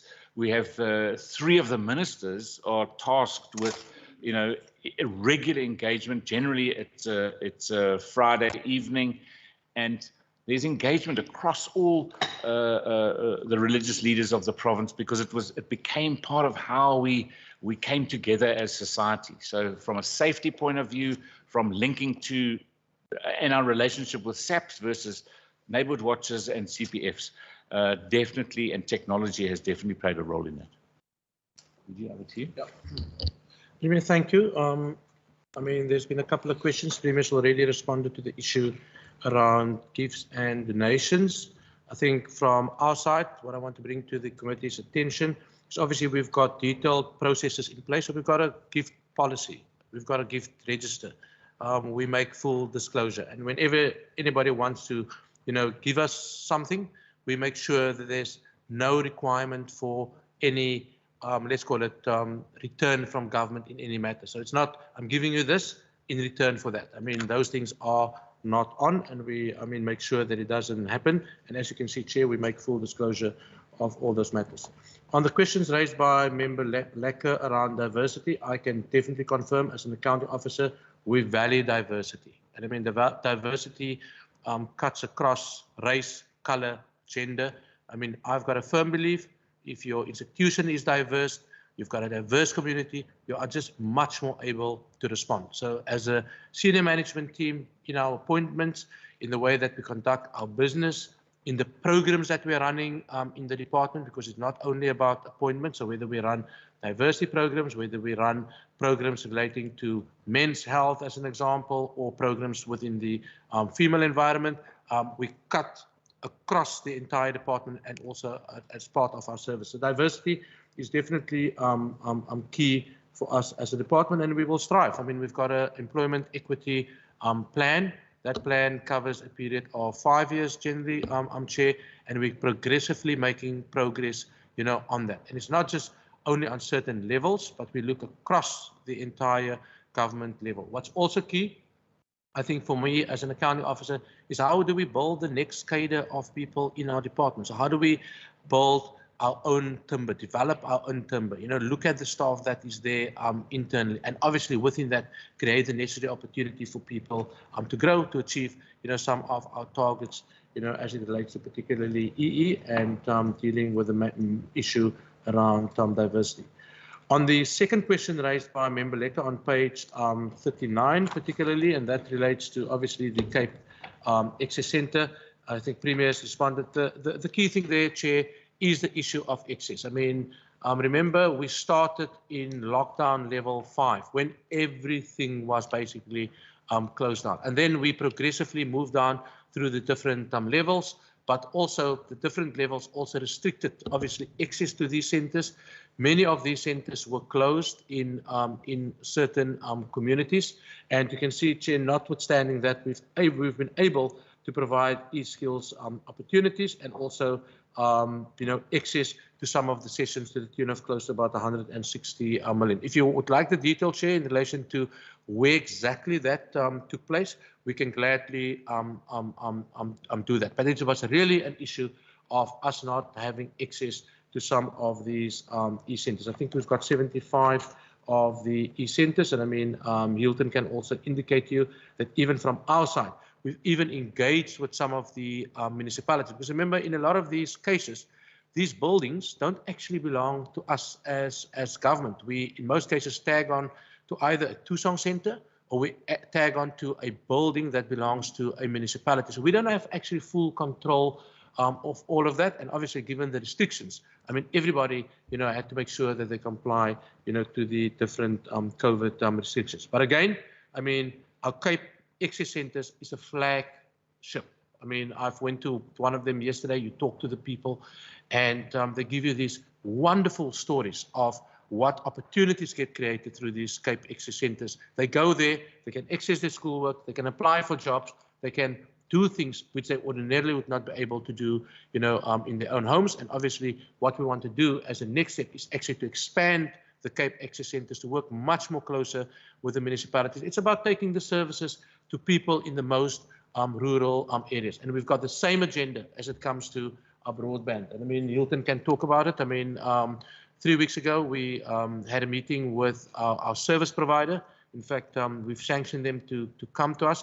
And our concern is about giving equal access, particularly to people in rural communities. And that is what Cape Access wants to provide. It's not only about the people in the metro. It's not only about people in rural municipalities living in the urban parts of those municipalities, but how do we get to the furthest points, in this province and giving equal access. And I always use the example, I say, my child is in school, a poor child sitting in the furthest end, if they access our e-learning in education, they must have the exact same opportunity that a child has got in the city centre. And that's something that I am personally pushing in the department because I believe it's about giving equal access to everyone.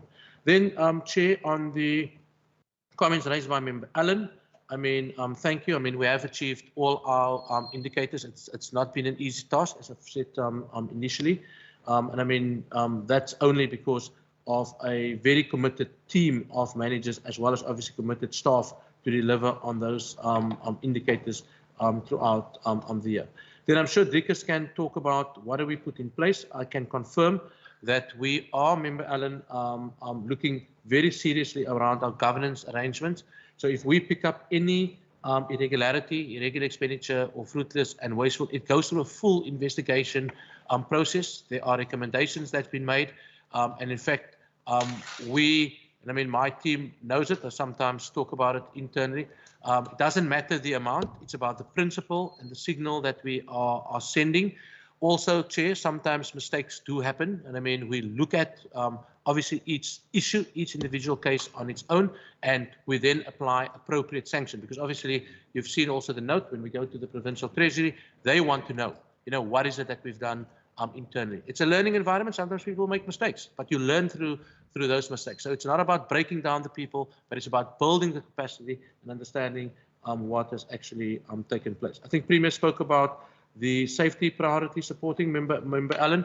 There was a parliamentary question about 3 weeks ago or so asking the role of this department in that space, but in fact also the role of all the other departments. And I mean, you could see that was a comprehensive response outlining each department's role within the safety plan. Safety plan is not the plan of the Department of Premier, it's not the plan of the Department of Community Safety, but it's a whole of government plan, a whole of government response to addressing issues of safety. There's the preventative side, and there's obviously the part where you come in afterwards. Our social development, our social department, social partners play a key role within that space. But I mean, the parliamentary response, I think, provides sufficient evidence of what it is that we need to do.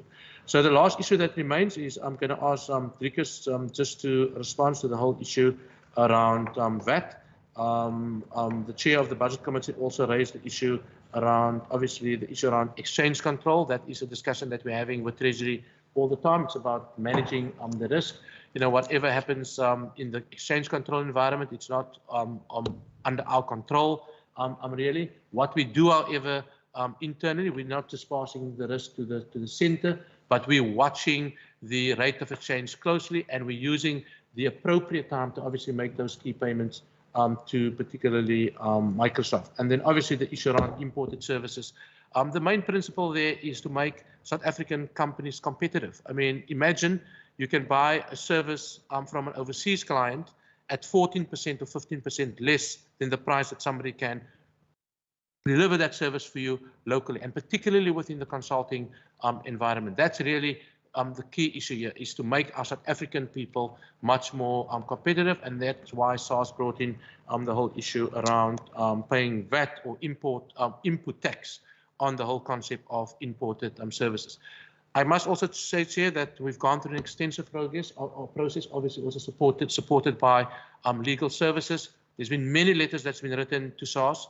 You can see that the 19 million or so that they've raised initially as penalties, that's been waived, because obviously we've made a self-disclosure on this, and they could see that we didn't want it to sort of not pay the amount.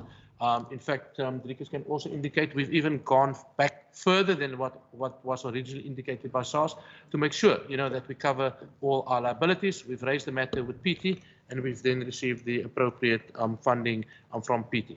Under normal circumstances, if we've paid it, then obviously we wouldn't have surrendered any unspent monies to PT, and that was one of the reasons also why PT gave the money to us. We've also put in processes in place, so if we procure any imported services at the moment, we make the self-disclosure. It's not about SARS coming to us, but it's about self-disclosing the fact that you've made or bought procured services from an external provider. Driekus, can you maybe just add a little bit more to why it's happened and what we've put in place? And I think we've covered all the questions. Thanks. Thanks, Chair. Just on Member Allen's question about supply chain collaboration. Now, the collaboration only has... You might just removing your mask because of this. The sign interpreter can't see you speaking. I think it's my accent, Chair. So, what happens with the SCM collaboration? Collaboration has a limit. You can talk and collaborate all you want, but at some point you must design your space for success. So what we did in November last year, we issued new templates for procurement, along with delegations that were collaborated with the teams, and takes the powers for some of the procurement to those who are the best knowledgeable. So some of the supply chain functions within supply chain, some of it within line. We actually cut out some of the inefficient processes, the to and fro's, which led to for example, improper advice previously. And we find that that's working. Firstly, it's less staff required for the same function. And then on the other hand, if you apply the best skill, the irregularity reduces. So that's just on that point. On the SARS matter, I've heard the Honourable Member Lekker ask whether it was a deliberate act on our part not to pay this tax. Now, Chair, I can mention, according to SARS, the entire country was caught napping on this one. So, for example, if you say, and how this happened was, the Microsoft bill that we paid all these years were always without VAT. There was never VAT in it. In April 2019, there was new regulation issued by National, which then said Microsoft must pay their own VAT, right? So their bill became 15%, initially 14% more expensive. We then had to put more budget to this. But at the same time, SARS said, but wait a minute, maybe this was always taxable. So they went back till 2015. It only allowed 5 years to audit. They did this for the entire country. Lots of provinces suddenly had a bill to pay. Our initial bill that SARS said they estimate what we owe was in the 20 millions, 24, 25 million. I refused that bill to say I will do my own audit, I will self-audit, and I will return them a capital sum that's correct. And that was your 42 million. So SARS was surprised because remember, there's no way that they know what's happening in my system. And in fact, this rule existed from 1991 already in their tax act. But what SARS is doing, SARS is trying to get new sources of income because things are tight. And so they come after government, they come after all taxpayers. Now, as government, any government department can do income tax. Our units that we have, they specialize in pay as you earn. They do not specialize in VAT. And our last paragraph says on page 22, we're actually not a VAT. We're not required to register as a VAT vendor. We don't have VAT capacity or knowledge. So what we then did is we said, okay, let's build the knowledge at least. Let's self-declare the entire amount, pay it, but we fought the penalties, we fought the interest, and we actually got off on it because it was a bona fide error. It's not like we were deliberate in our process. So I think in the end, that is what we have done is we have then set up systems to comply continuously going forward as transactions happen. I must also note, SARS, when we tested them, did not have a guideline for us to pay the VAT. They also did not have a template for us on e-filing to pay the VAT. I said, how can you expect compliance when there's no compliance tool? When we all have e-filing tools that makes us comply with tax. They've developed that subsequently, put it in place. So that's on that, Chair and DG. Thank you. Thanks, Chair. That takes care of all the questions. Thank you very much. Covered, colleagues? Colleagues, do you still have any questions up to page 32? Then we go to page 36 up to page 117. Page 36 up to 117.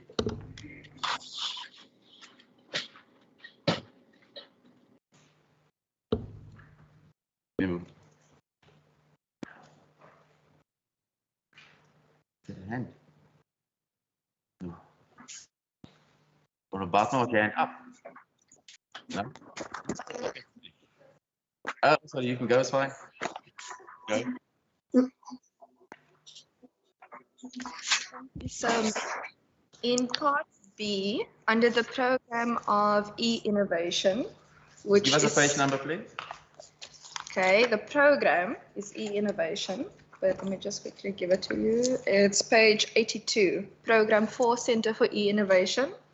But it's basically the whole annual report. I mean, Center for E-Innovation in the Department of the Premier is like, what, 68% of the budget? So when I say innovation, it's probably basically the whole annual report.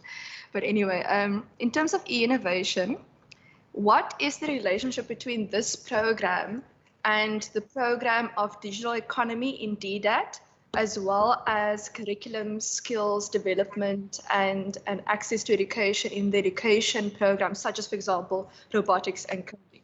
For example, in education, I know in 2019, 2020, the President Ramaphosa promised that we were going to get robotics and coding in all schools across South Africa. But I haven't to date seen specific funding for that. And then when I look at the e-innovation program in Premier, my understanding is that it focuses more on infrastructure and rollout for access in the different buildings. And then when I look at the digital economy in DDAT, I see more of a focus on small businesses, on jobs creation and growth, demand and supply, and access for businesses. So how do these three programs speak to each other when you decide on how budgets are allocated? Do you sit around a table? Do you say, okay, Alan gets 5 Rand for this, and David gets 10 Rand for that, and Debbie gets 12 Rand? How does that work? And how do these programs speak to one another? When we look at the Western Cape economy, our biggest economies are essentially agriculture, we have tourism, and now post-COVID, essentially, we have essentially the focus on the digital economy. So how do we make sure that the Umtwakis in the Vleyland of Laingsburg and the Oma Katrinas in the Maatjiesfontein in the Laingsburg area also have access to the services that are being provided in the Western Cape? Thanks. Thank you. Member Lekker. Thank you, Chairperson. Chairperson, my question is on, you said until page 170. Yes. Okay, no, I'll let it pass, Chair. Okay. And you covered. Any other questions, colleagues?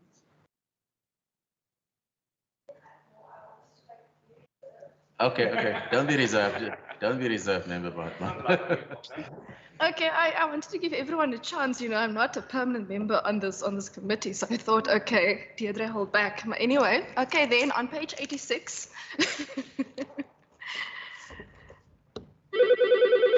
The output indicator 4.2.1 number of Western Cape government digital channels through which citizens actively engage government. It speaks there about the audited actual performance being 14 channels. Now, 14 channels for a government department are quite a bit, actually. And on one hand, it can be innovative, and on another hand, it can actually just confuse people as to where they have to go for information, as well as how do they access services of government. So I just wanted to understand, how do these speak to each other? Because, for example, let me make an example.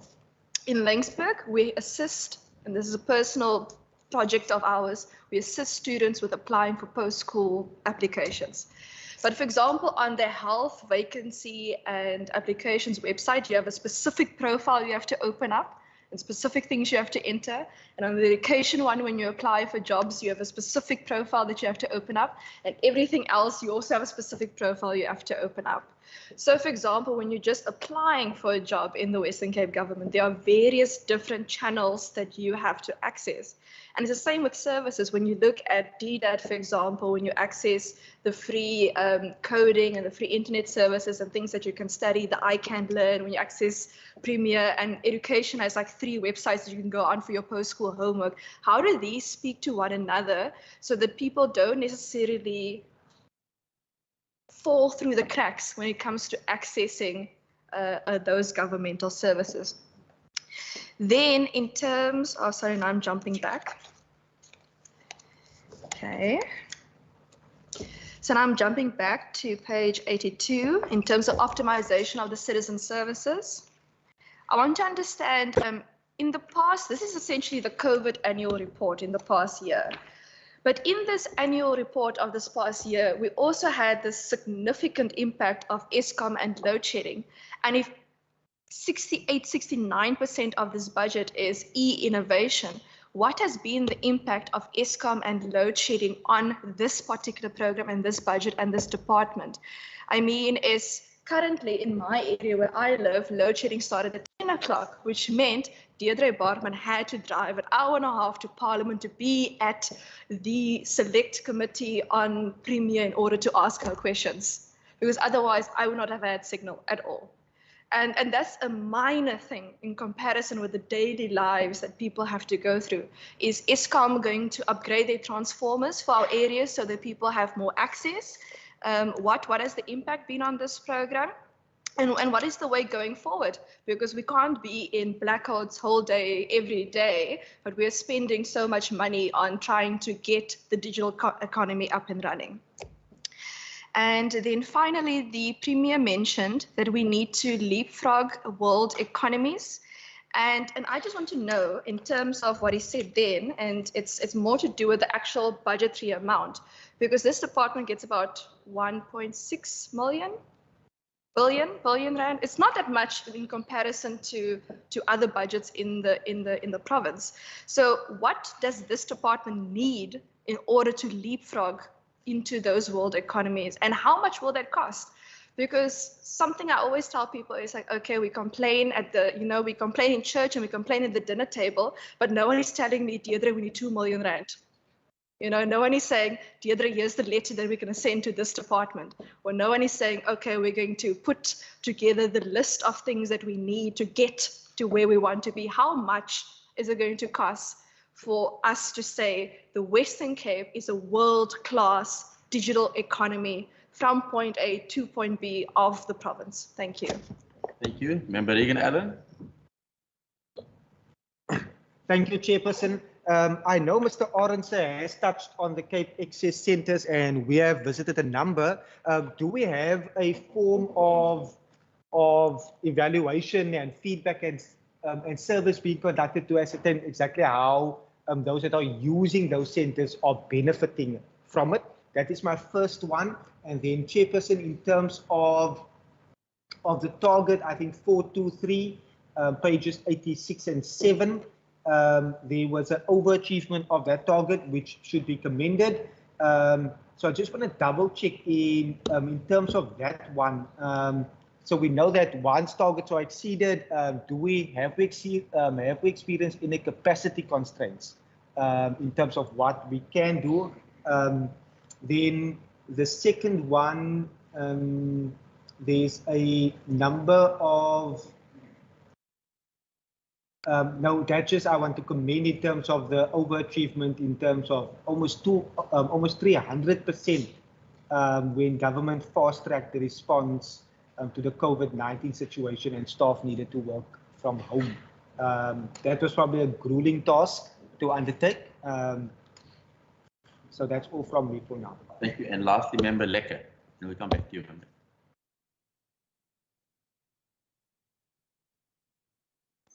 Thank you, Chair. Thank you, Chair. Mine is to check in terms of the overachievements that the department has received. Can we get some details around it? Thank you.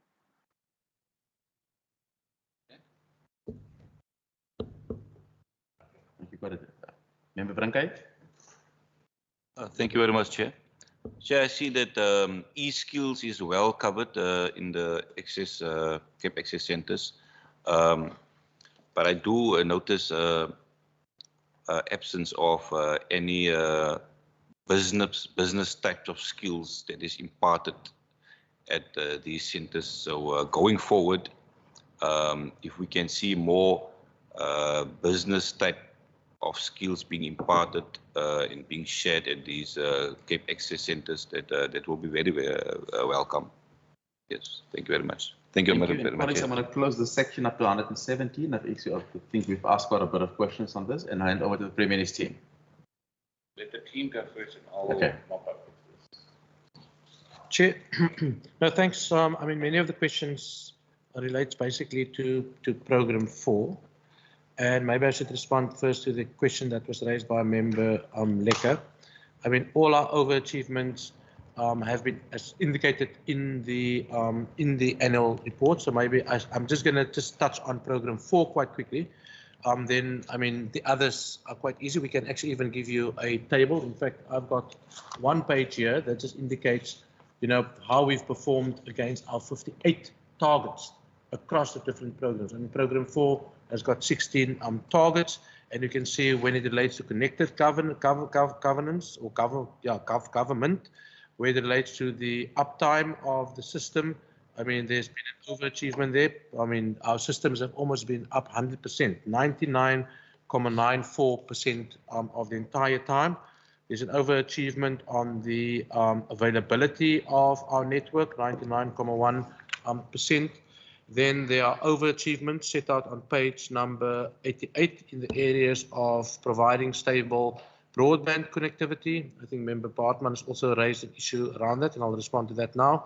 And then there's also the issue around providing our staff, particularly during this work from home period, with modern enterprise productivity solutions. Obviously also giving our people access to our virtual private network space, and then also making sure that where people were required to work from home, that they were appropriately equipped to actually do that. So page 88, as an example, provides you with all the overachievements in Program 4. And then if you go to page 89 of the same program, you will also see a similar trend, as particularly relating to the number of mobile applications, and then also the issue around transversal business application solutions in that space. And Chair, I can do the same for the other programs, but I mean, if you require, I can actually just give you a written note because I think it's probably going to be easier to deal with it. Then, Chair, on the issue that's been raised by Member Allen on the evaluation of users, I mean, that we can provide per access center. I mean, we get many responses. I mean, I've just given you some of my own feedback that I've received in this space. I mean, people see it as a space where they can go and work, where a space where they can go and have additional opportunities, you know, either to access the market or even to access, you know, some of the stuff relating to the schoolwork. And as I've indicated, many of these Cape Access Centres are actually in the most rural parts of our province. You have got the entire list here, and I mean, if the members don't have that list, I can actually provide that together with all the coordinates, and you are most welcome to go to those centres. And I mean, we will even accompany you if there are specific centres that you've identified, you know, that you would like to visit. Then, Chair, obviously, on the issue of capacity, I must indicate that at the moment, I mean, particularly in the Hilton space, there are the constraints around capacity. We're also looking at, I think, bringing some sort of balance into our program with regards to insourcing some of the services and obviously building our own capacity. I mean, in this ever-changing environment, I mean, you can't build everything yourself because sometimes you must feed off some of the innovation that happens outside of government, and therefore bringing in external people. It's not necessarily consultants, but they bring in new ideas, new spaces, and then it also means that you remain, you know, up to the highest standards as it relates to some of your ICT equipment. And I mean, even if you look at the issue around broadband, I mean, we procured a service. We haven't really chopped up all the roads and stuff like that because, I mean, once you put in the capital money, it needs to be maintained. And I mean, at the moment, and if you ask any of these broadband service providers, for every rand that you spend, 49 cents of that, so 49% of every rand on broadband infrastructure, as an example, goes into chopping up the road and laying the cables. Now, we don't want to do that. We want the service because the service needs to get to our citizens. We're also acutely aware, Chair, because obviously the issue of capacity, and I mean, we've touched it when we dealt with the previous session of the Children's Commissioner, comes with the requirement of funding. I mean, we're not blind to what is happening out there in the economy. I mean, the economy is down, the revenue sources are constrained, and we need to basically stay within our fiscal envelope. We've given that commitment, but within that, we try and innovate, we try and do things a little bit different. So with regards to our HR appointments and stuff like that, Chair, we've established a budget committee because we simply do not have the luxury just to appoint people in the way that we've done it before, because we want to also neatly balance our sort of HR with regards to also having money available to invest into infrastructure. I mean, coming to the questions that's been raised by Member Bartman, I think they all valid, and I'm going to ask Hilton to deal with some of the detail. I mean, Eskom is a major issue, Member Bartman. I mean, Hilton can indicate to you it's Eskom, and obviously for Hilton space also CETA. And both of those parties lies outside of our environment. CETA, the major constraints was around connectivity, connecting government, making sure that we've got the required broadband capacity available. I mean, Premier spoke about, you know, many people working online. Obviously, that also is a major issue. And I think the other issue is also a lot of the, let's call it CETA requirements, brings a pipeline into the city center or to many of our sort of buildings. And suddenly, people are now working from home. And if you do not have the required or the size of the pipeline, I mean, that's not under our control because a lot of the CETA stuff also sits within the National Department of Communication and Infrastructure, then that constrains us as a Western Cape government. But notwithstanding that, I mean, what load shedding also does, it impacts on our infrastructure.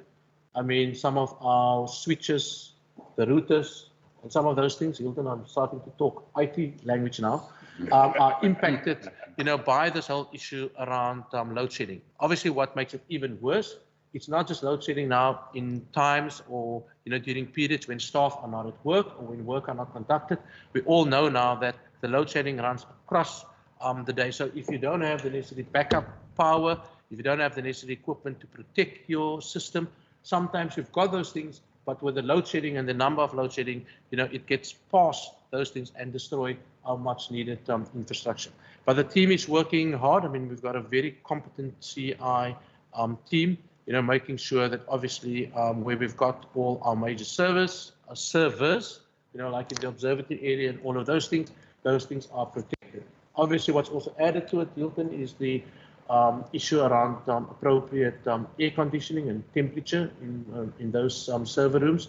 When your air condition goes, because it's not properly backed up by supporting power, those things all impact on your servers. And sometimes you get to the servers and then the temperatures have just gone through the roof, and then obviously all those things blow up, and then the time it takes you also to recover some of those things, is a bit problematic. But in addition to that, I think the assurance that we can give this committee is we take our backup of our data very seriously. I mean, we are quite responsive, even over weekends, on those things, and as I've indicated, Hilton's team work on that. And then lastly, before I hand over to Hilton, I think the question raised around e-innovation and how we connect to other departments, particularly education and DDAT, I think that is key, and not just those departments. But what Member Bartman would note is that particularly within sub-program 4.4.1, those services that are provided by Hilton's team cuts across. And sub-program 4.4, that's on page 82. I mean, that is really the issue that deals with connecting government through our infrastructure services. But it's not only that. I mean, we've got 1,900 and odd sites. We've got a lot of them are Wi-Fi sites. We've got a lot of public Wi-Fi sites.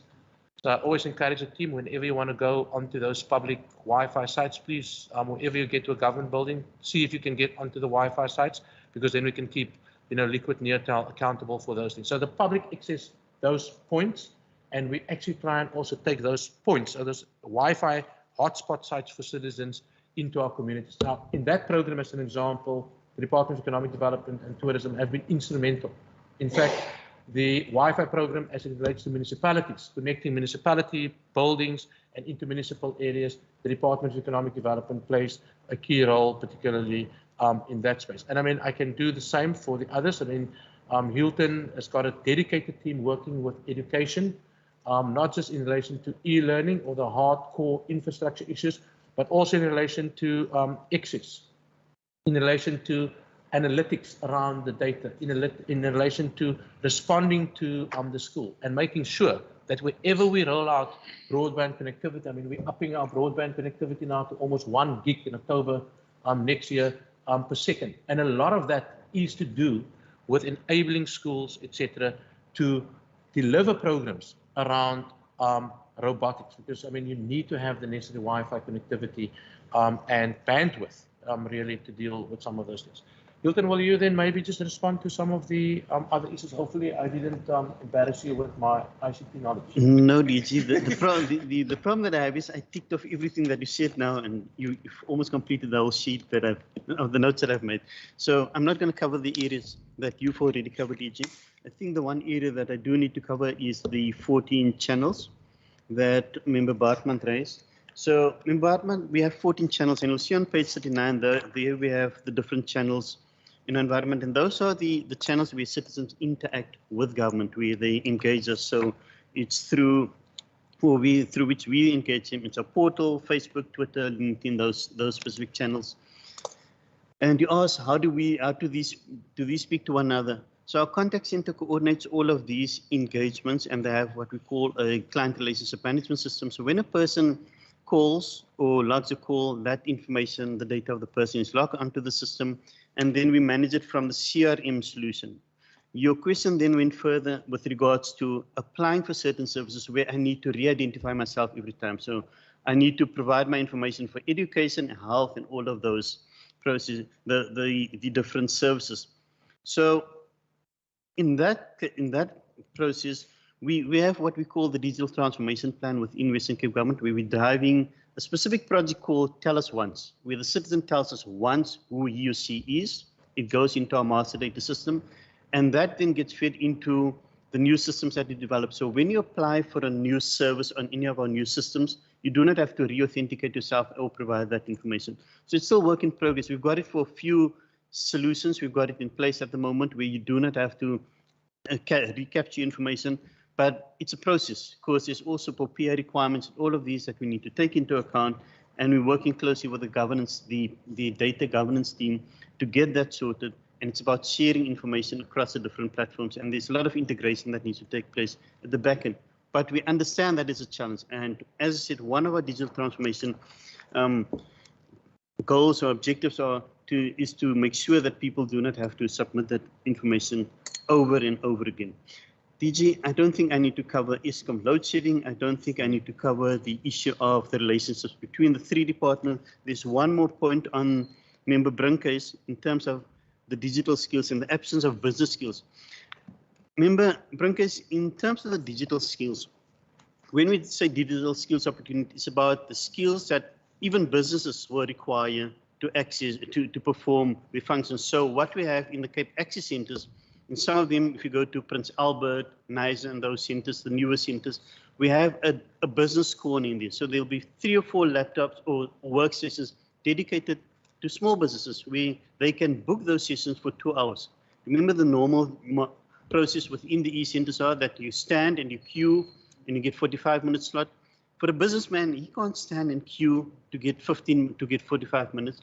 So they can book a slot from 2 o'clock to 4 o'clock, and they come in there at 5 to 2, they have that scene, and there's also printers for them available, and there's facilitators to assist them to search for tenders, draft the invoices, submit the tenders. So that's what we're doing in that space. But we're also working very closely with DDAT in terms of the programs that they have for businesses. So, and also with our provincial treasury, who goes around to these e-centers and invite the businessmen or the entrepreneurs to come there and they show them how to submit the data on the supplier database and how to submit the tender. So there's those engagements that we have with both provincial treasury and DDAT. But there is a strong focus also on the businesses and the SMEs in those spaces. Thanks, Chief. Thank you very much. Any follow-up questions? Okay, so the Premier.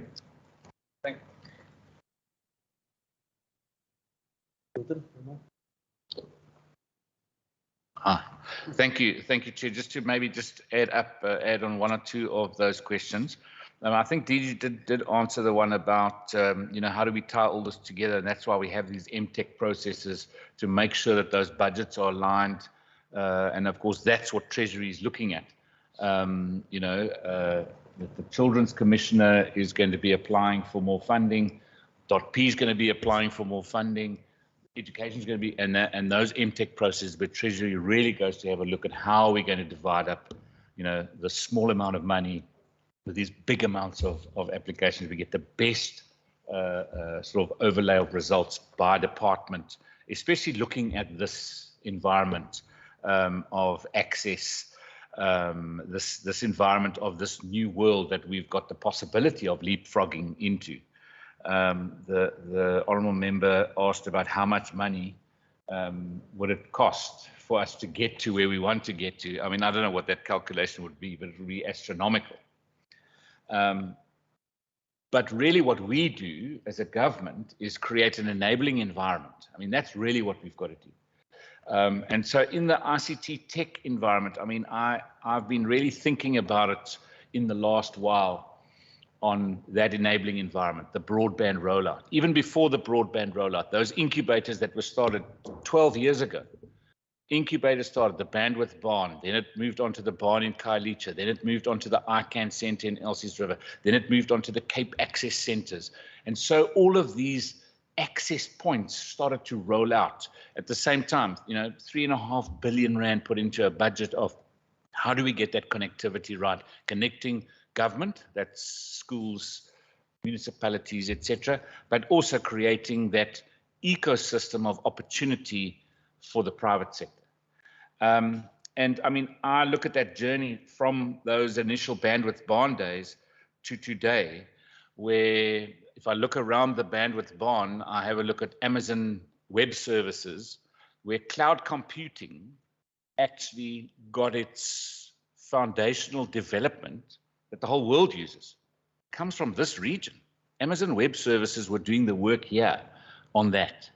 The Google investments, I think it's I can't remember what it's called, 98 miles an hour or whatever. All of these investments, which are these little hubs that are developing. So we create the ecosystem, and the investments come on top of it. And I think about the fintech degree that was started now 8 years ago. We did an analysis. What would be needed? We need to be putting broadband in place, but it's also about the right skills. So the first fintech degree in the Southern Hemisphere was started here by DDAT, putting some seed funding in, getting some private sector partnerships, and that is now in the top 50 degrees in the world, and it's a fintech degree that runs here. There's now 127 fintech companies based here. Now, the ecosystem was put in place. These are startup companies. One of them is Katlego Mapai's Yoko. His last funding tranche that he got was 1.2 billion rand that people invested in his business. This is a startup that comes on the back of this system. So, you've got to create an ecosystem that enables that leapfrogging, but we're government. We don't know what all of those solutions are. They come on top of that ecosystem, right down to the opening of the Cape Town Stock Exchange in the bandwidth barn. That comes on the back of this ecosystem. So, yeah, I like the question from the honourable member. How much would it cost to get to the perfect investment? It would be many, many, many billions. But we've got to do what we can with what we have. And we just hope that we are creating that right ecosystem that, our citizens can jump on it, and actually those entrepreneurs can push those boundaries and become world best practice. And that's actually how we do leapfrog. And I mean, I mentioned one business, Katlego's business. I promise you, watch that business. Read what some of the pundits are saying about that business. It's going to be a continental powerhouse of a finance company very, very soon. Thank you. Colleagues, we're going to page 142 to 176. Page 142 to 176.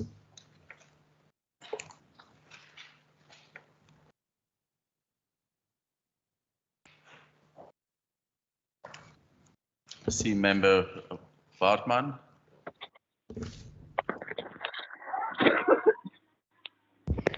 Thank you. I have some follow-up questions. I don't have any questions on the other pages.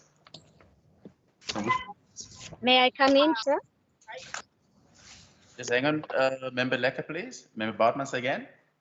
I have follow-up questions on the previous sections, but I don't have questions on the new section. So can I use my new section questions for my follow-up questions? You can do that exactly. Member Bartman, then Member Lecker.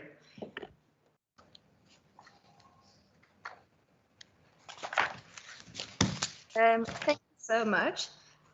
In terms of what Mr. Arends said in terms of connecting municipalities, it's absolutely wonderful that you're connecting municipalities. But then I want to know on page 115, you speak about the fact that obviously there's been an under expenditure in the rollout of broadband, internet, and so on. But now you've asked the rescheduling of funding for connecting municipalities to the 2023-2024 year. But next year is 2022-2023. And this is the 2021 budget, and we're currently busy with the annual report of 2020. So we're essentially going to skip a year of assisting municipalities. I just want to know, is all the municipalities connected? Is it just because, what is the reason that we're skipping a year then there on page 115? It's under the earmarked funding broadband municipalities, reasons for funds unspent. And then in terms of how much it's going to cost answer from the Premier, you might not have the answer now, but you guys are going to have to put research in place in order to say, actually, if we want broadband for the whole province, this is how much it's going to cost. Because otherwise, I think Provincial Treasury is probably going to come back to you and say, okay, thanks, Alan, wonderful proposal, but how much do you need? Do you need 10 Rand? Do you need 100 Rand? Do you need 100 million? And if we aren't able to afford everything, then my next question is, what is the possibility of public-private partnerships in terms of Treasury Regulation number 16? I know that, for example, Provincial Treasury is already busy with a pilot in terms of financial systems with artificial intelligence and machine-based learning, to which I hope to have some progress in that regard. But using such analytics in data and using such pilots and then partnering with Triple Ps could make that big impact. Last year in the annual report, when I asked Provincial Treasury, well, why aren't you using blockchain in the pilot? And then they just said it's too expensive. So maybe the answer is then to, with such a public-private partnership, to introduce blockchain. Because if it's too expensive for us, it might not be too expensive for a private company to partner with government so that we, in the end, can own the infrastructure. And then thank you for the suggestion about Yoka. I do know about Yoka. Everywhere I go in the province, I always ask small businesses about the impact of Yoka and what the connectivity and usage of it is. And our committee has already made a resolution to actually invite all mobile solutions in the province to come and present before the committee, especially on the rural targets and how they're assisting. The HOD spoke about it costs 49 cents on the rand to roll out the broadband. What is the other 51 cents for? Okay, so I just need that. How much cost is done? The authentication, once you do it once on the different systems of health, education, and so on, I will let you know. My matriculants are seeing me on Sunday, so I will ask them how the authentication is going. I'm seeing it at 3 o'clock, so about 4 or 5 o'clock on Sunday, you'll get a message from me. Intake process is done. Backup of data taken seriously. The HOD mentioned that, I think, or is it Mr. Arends? So I wanted to find out, have you implemented any new cybersecurity methods? If you don't want to say, you can just say, you know, whatever, but I just want to know, what is the cybersecurity like in the province then on the systems, especially since we've had quite a number of cybersecurity attacks nationally, for example, on the ports in the country, Transnet and so on, and it didn't seem like they had a plan in place. Are these infrastructure that you're protecting, are they provincial key points? Because if we're going to say our infrastructure for the digital economy are important, then maybe we need to make them provincial key points if they are not already, in order to afford them the security they deserve. And other than that, and just to say that I'm not sure if we would need a fully scale Children's Commission office in Laingsburg, because just the nature of the rural area, some services, doesn't matter what services in government there are, might actually just be better in terms of mobile offices coming with a big truck that is equipped with internet and Wi-Fi and backup and data and electricity and things like that. Because most people go to Laingsburg, go to like what some might consider urban, but it's still very rural areas. And then areas such as Vleyland, such as Maatjiesfontein, don't necessarily get the same access to services. For example, all the matriculants and youth in Maatjiesfontein go to Toes River School in a completely different municipality, because Laingsburg High School does not have mathematics. So when I try to look at the digital economy, I say, okay, this is wonderful in all these different departments, but Laingsburg High School does not have mathematics. So those kids in Maatjiesfontein go to Toes River because Toes River School gets a school bus and they have mathematics. So in the conversations with the youth in Maatjiesfontein compared to Laingsburg High School, you also see a big jump and leap in the type of conversations they have, the type of methods of argument, but that is just an extra 2 cents on the side. Thank you, Chair. Thank you. Member Lecker.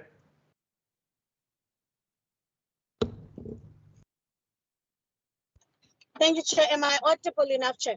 You're audible and visible. Thank you, Chair. I just want to ask the first question, Chair. Maybe it's just for me to get some clarity and commitment from the Treasury as to, or through the Department of the Premier, whether there's a will to transfer money directly to the Children's Commissioner's office, particularly for staffing and other issues that she has alluded to. Then, Chair, my second question is on page 145, table 3.1.2, under personnel expenditure by salary band 2020-2021. I have noted that this salary level are market driven. But the Department of the Premier should be leading by example, and my question is around the commitment, or whether what is the department doing to reduce the wide salary gap. For instance, the salary bands between the average personnel expenditure per employee is from the range of 156 per annum for lower skilled employees, vis-a-vis the average 1.2 million for senior management. And so can we get as a program, or whether there's a will to actually attend to this? Because for me, really, if this can be reduced, it will definitely be assisting in the agenda of ensuring that this department does not perpetuate inequalities. And then on page 145, 3.5, under employment equity, top and senior management levels 13 to 16. In these two levels, top and senior management, there are about 64 posts that is currently filled. And of the 64 posts, only 3 are filled by Africans, while 21, or a third, are filled by whites. Does this not concern the department? And also, if we're talking of recruitment into senior management posts, both these posts are filled in senior management were filled by whites, while the department has a serious lack of Africans in this top management trend. So why is there no other races appointed? Is the department really in a position or having a political will to address these inequalities? And maybe this chair perhaps could be linked to the fact that there was this wasteful expenditure of a post that was advertised where someone resigned from the private sector because they saw the specs that were attached were very lucrative. Couldn't this be an approach that the department will take into account to address the inequalities? Thank you. Thank you, members. That's all the questions up to 176. If I might just say, one other member also texted me earlier on. They also have load shedding. So when you see people checking in from weird places, they try their best to find signal. So ESCOM is affecting all our lives. Premier? Yeah. Chair, no, thank you. I just want to respond to one or two of the issues raised by Member Bartman, and then Hilton, you can also add.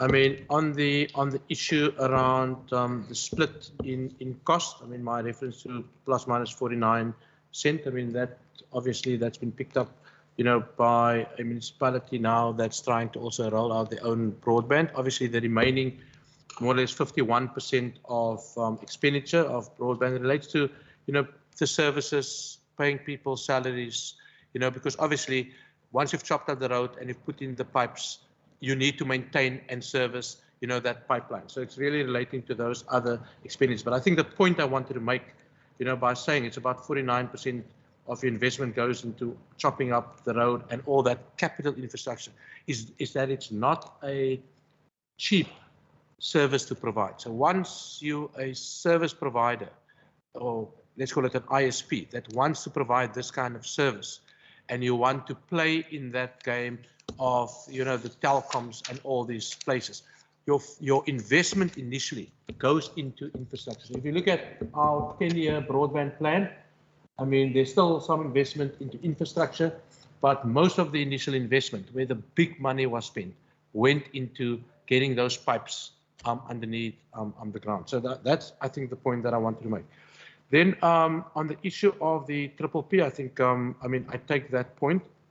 I mean, if I look at our current broadband contract, for me, it is a relationship that we have with the private sector, because obviously we're not in that business as government.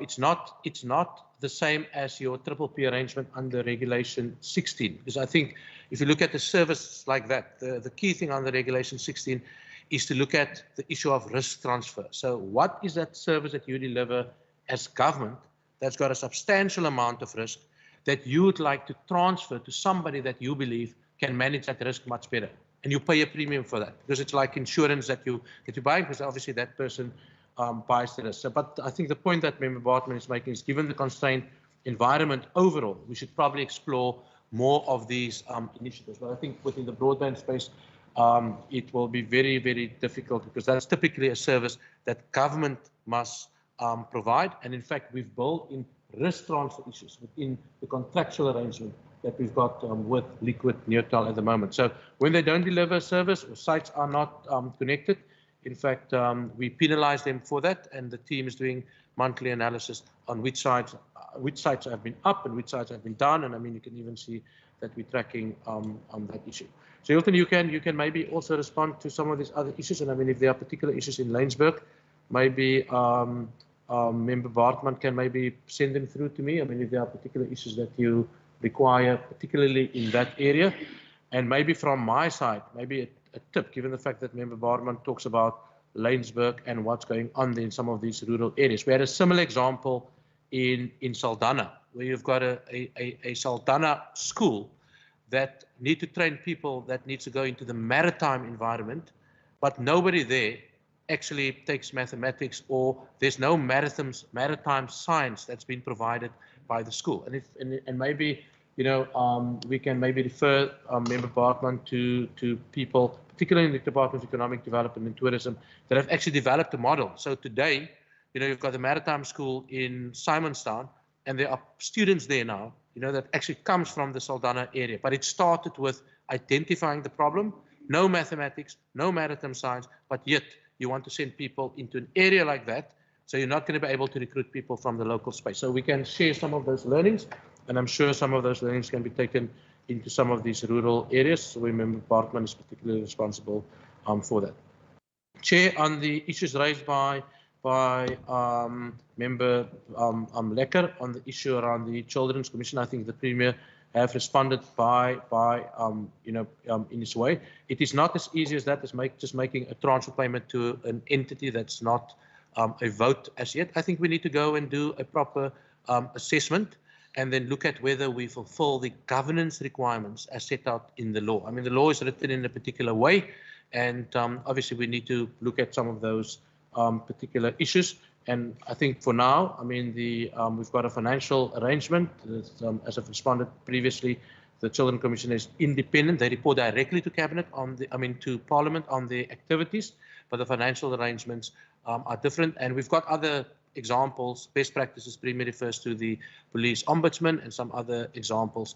The other issue also, Chair, that we need to also be careful for is that, with some of these entities, you start with 8 million or 5 million. When you open your eyes, you can sit with an entity that costs you 100 million a year.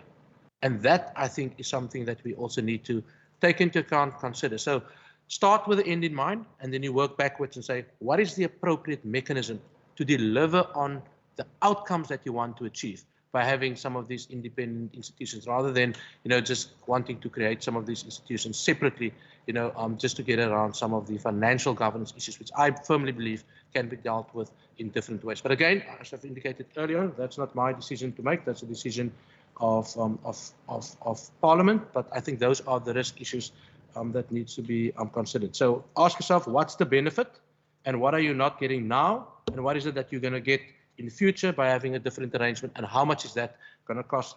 Effectively, not Western Cape government, but how much is that going to cost the taxpayer, and what is the opportunity cost, once you go a different route. Louise, maybe you can talk about the issues around the salary bands, but maybe Member Lekker, just to indicate, in government, obviously salaries are negotiated at the central level. We work through Central Bargaining Council mechanisms.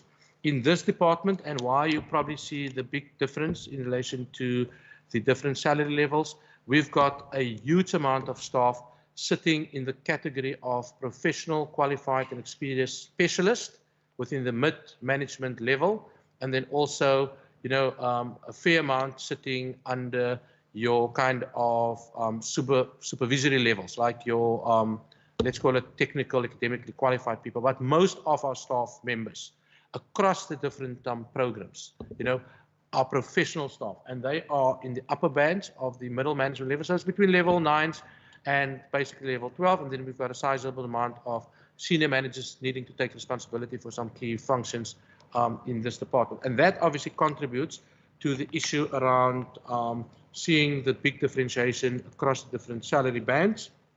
But other than that, I think what salary people are being paid in the public service, we've got actually no control over it, except obviously just for the role that we play in the negotiating process.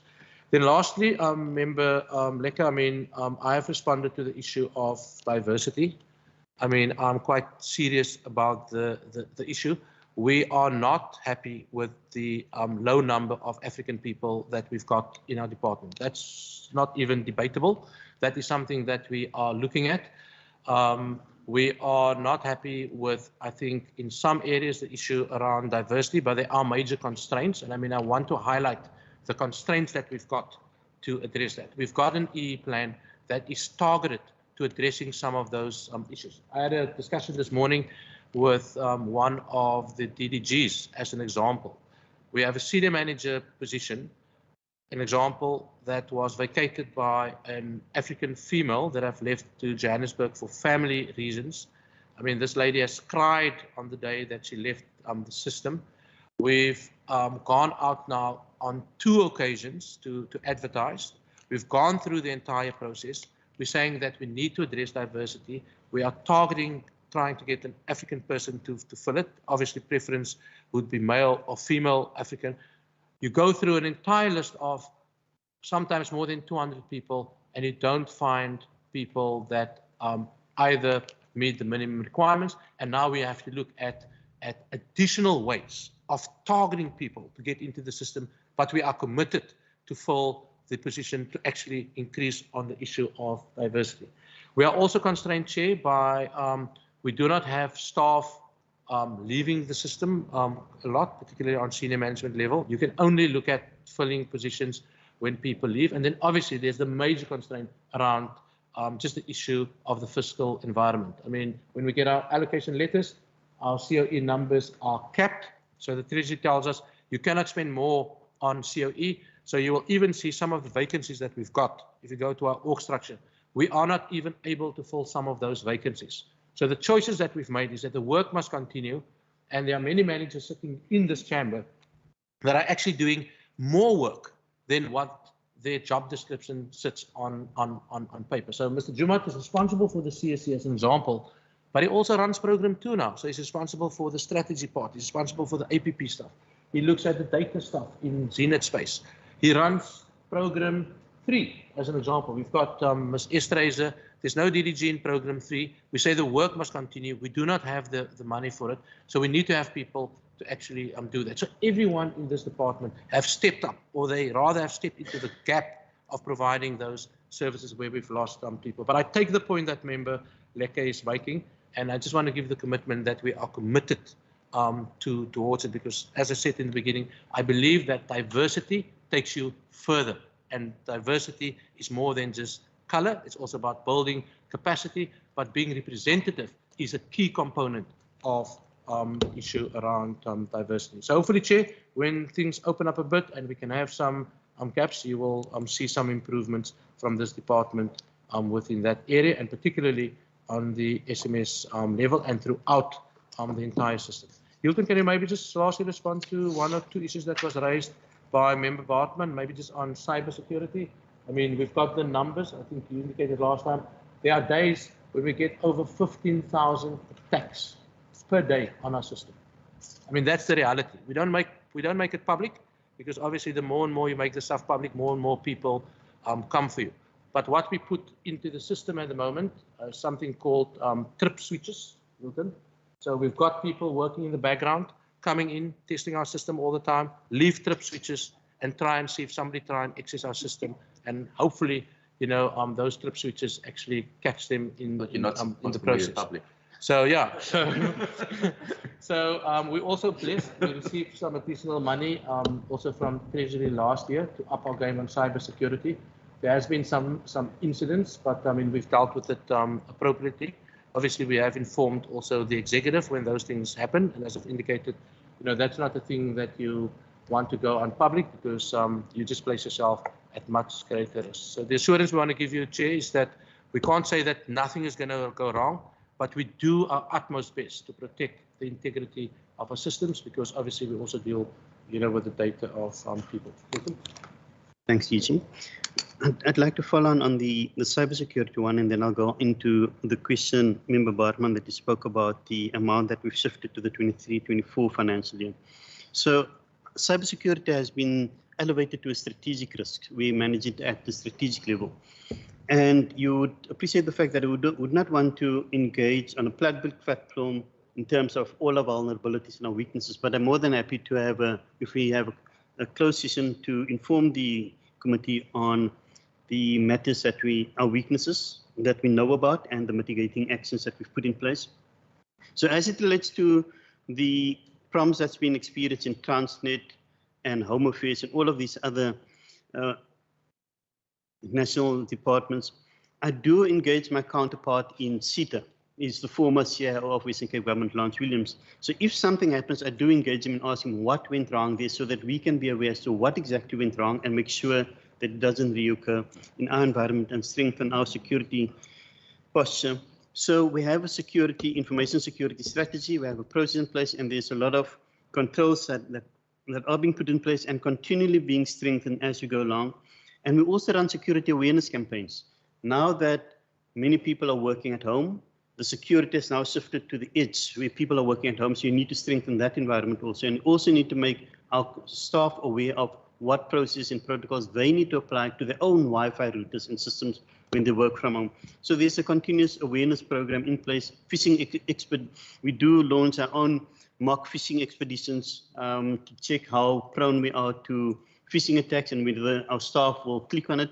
And I must say, Chairperson, over the past 18 months, we've seen a fish proneness from, I think, in the region of 17% drop down to 7% in terms of the percentage of people that click on these suspicious links. So people have been made aware of that.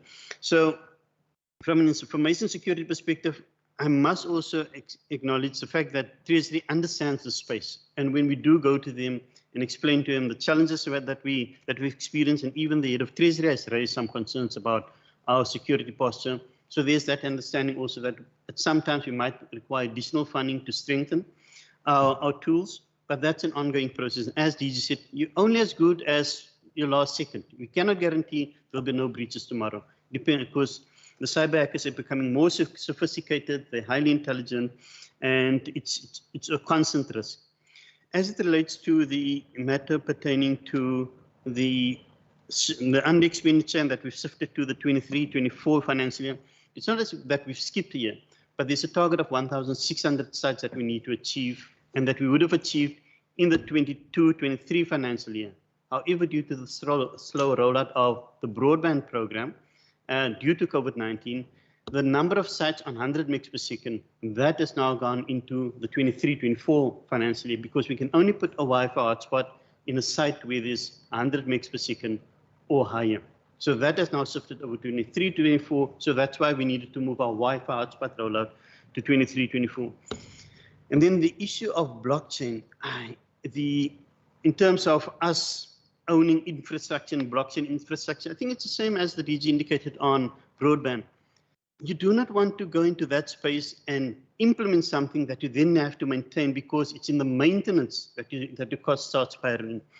We take the city of Johannesburg. They implemented their own broadband and put in their own infrastructure within the city. And within a year or two after implementing it, they wanted to shift that infrastructure maintenance to CETA, and CETA refused to take on that responsibility, knowing the costs that need to be incurred. Similarly with blockchain, that is not our core function, and it's best left to the private sector to deal with that, and we will be a user of blockchain as and when the time is right. At this stage, we define it as a solution without a problem. Because we're not there yet. We do not have a problem to solve with blockchain. So to go and rush into blockchain from a government perspective is not the right route to go. But the South African Reserve Bank, however, is looking at that. And the South African Reserve Bank will obviously then look at how it will be implemented in government at a later stage. Thanks, Chairperson. Thank you. Chair, just one question, I think, from Member Bartman that remains outstanding. Is this the issue on our ability to analyze and using the analytics for decision making, and whether we are actually analyzing value for money. I want to confirm, Chair, that that's indeed the case. And I mean, I've indicated to Premier, maybe when there are more time available at a particular point in time, we should actually invite the standing committee to one or two of our key service areas in the in the city centre. So we've got a whole data centre that Hilton runs on the 4th floor in the tower block building.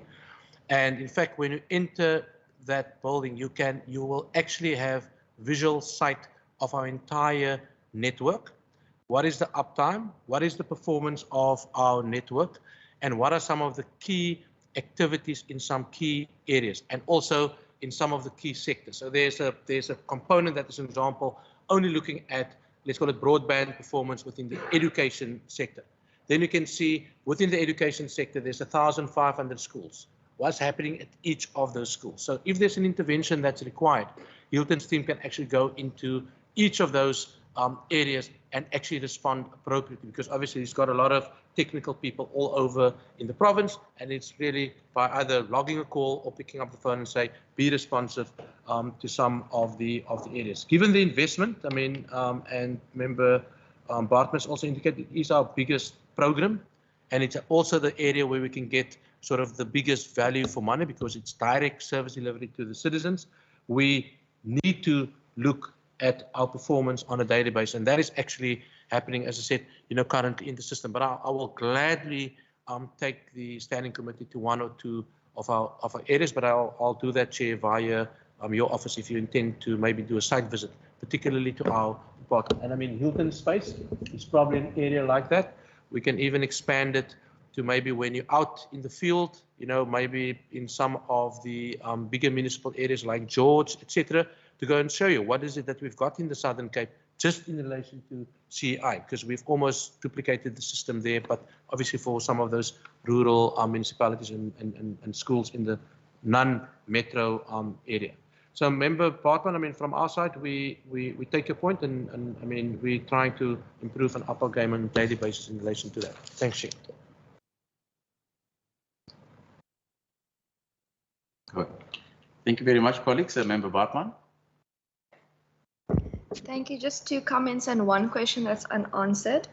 I think then, given that more people are working from home and that cybersecurity risks are now more prevalent, especially the phishing, that if legislation is not in place at a national level for private sector companies who essentially provide the services for people in order to work from home, then perhaps that is something that Provincial Parliament and the National Parliament is to look at, and how do we protect people from the attacks from working from home, essentially, because it's not like you can come to the office and the infrastructure and the services are already there anymore.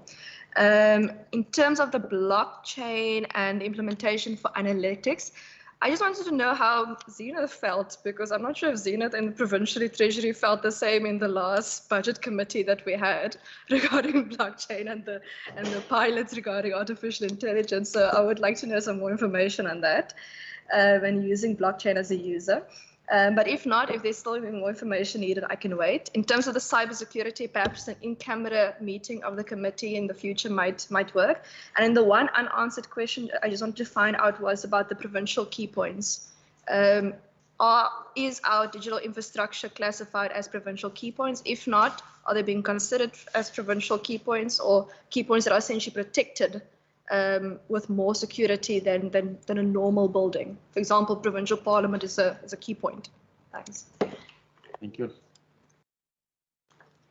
Chairperson, we are not classified as provincial key points.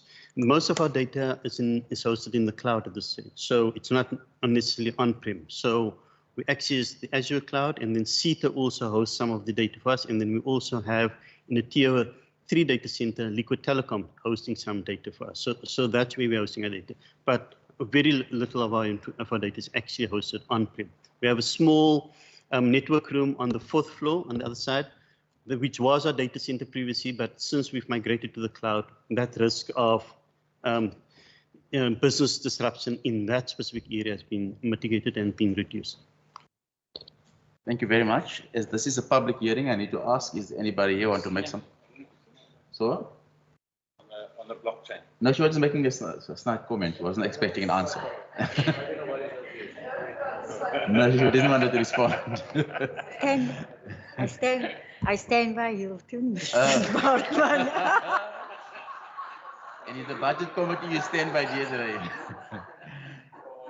And if you ask if there's any member of the public who wants to make input, I understand there's somebody online.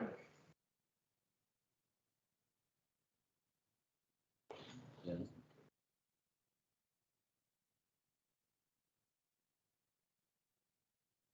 Are there any members online who wants to make some input in this meeting?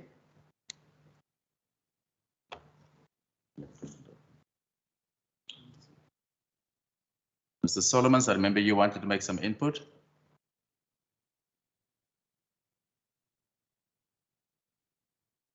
Okay, this is the third time I asked. I think that's more than fair. Premier, you want to make some closing remarks? Yeah, I think Mr. Solomons, you took Mr. Solomons from Molosongolo? Yes, yeah. Okay, I know that I got the comment as well, and I did circulate it to the committee. Yeah. So I think everybody's got his comments. Maybe he's just also battling to connect load shedding. It is such a big issue for all of us. Can I just say, Chair, thank you very much for the opportunity. And also, once again, to just reiterate, not only to the team that's here and the team that's logged on, because not everybody can be in the room, but I would also like to say thank you to them and the rest of the team in .P for all the work that they put in. And we, as DG says, we keep on, innovating, we keep on pushing those boundaries. And there are really a lot of very dedicated people on trying to make the biggest difference we can in these constrained environments. Because at the end of the day, it's actually the citizen that's at the center, and that's what we do every single day is to try to make sure we have a better environment for the citizen. Maybe on referring to an answer that the DG gave now to the Honourable Bartman about Saldanha and mathematics. I was looking at a report the other day of our maths outcomes in South Africa. And basically the outcome at the moment is 4 learners passing matric per 100 come out with maths more than 50%. More than 50% pass rate, 4 learners per 100 with maths. That for me is a really shocking indicator. And when the honourable member says that the school doesn't have maths, we at least need to try to get to half the school with maths. As the commissioner said earlier today, we're not all going to be scientists, doctors, and mathematicians. We also need the plumbers and the electricians. Except plumbers today and electricians today, when you look at technical maths, it's sometimes more difficult than in my day high-grade maths. There's some very serious stuff in those maths syllabus as well. But when I hear that comment that there's no maths in the school at all and everybody's got to go to a different town by bus, we've really got a lot of work ahead of us. But perhaps it's this new environment that is going to enable us to make it much more available, so that the young potential scientists that's going to be developing drone transport in the future actually does come from Laingsburg, is able to do maths online because we can't offer it in the school. And that's the nub of a lot of the discussion today. But of course, there's a whole lot of other stuff, and there's a lot of people here that didn't get to say anything. Legal services, I know Zina didn't want to talk now, but the kind of work that she's doing around the data stuff, which is all key, and every one of the officials here I want to thank them for their dedication and the work that they put into making sure that citizens' lives are getting better. Thank you, Chair. Thank you, Premier, and your team for coming through. We'll excuse you and see you the next meeting. Colleagues, you might just stay behind for resolutions, please.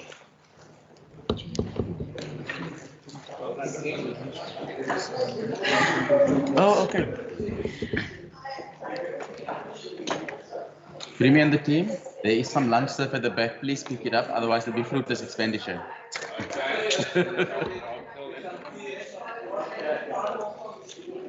And then, are you in scope? Yes. You know, I think the time is going to work out, but I'm also addressing the regional leaders this afternoon. But we'll only probably start at 3. It starts at 2, but remember, we get a briefing from the AG for 45 minutes. I think 3:45. Oh, yours 3:45. But I'm speaking in all those countries, all those provinces around the world that we've got the partnership with. I'm speaking at, join it at 2. Yeah. So I should be okay. I'll try and log on to both and then. It's virtual, so it's easy. Okay, let's deal with the resolutions quickly. So, Chief, listen, Chief, you want a oversight visits, please, yeah. But the thing is, you've got the one with the contact center, and then there's one with the key service areas. So do the same one into George. There's one in George. Remember, he said he's in George. Yeah, go to George. Regan, did he say the data center was in George or something? No, he said there's key service areas. So he said that there's one here. So you can decide, I can see. Yeah.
because I know if we don't put an effort to it, maths is going to disappear very quickly and be overtaken by maths lit.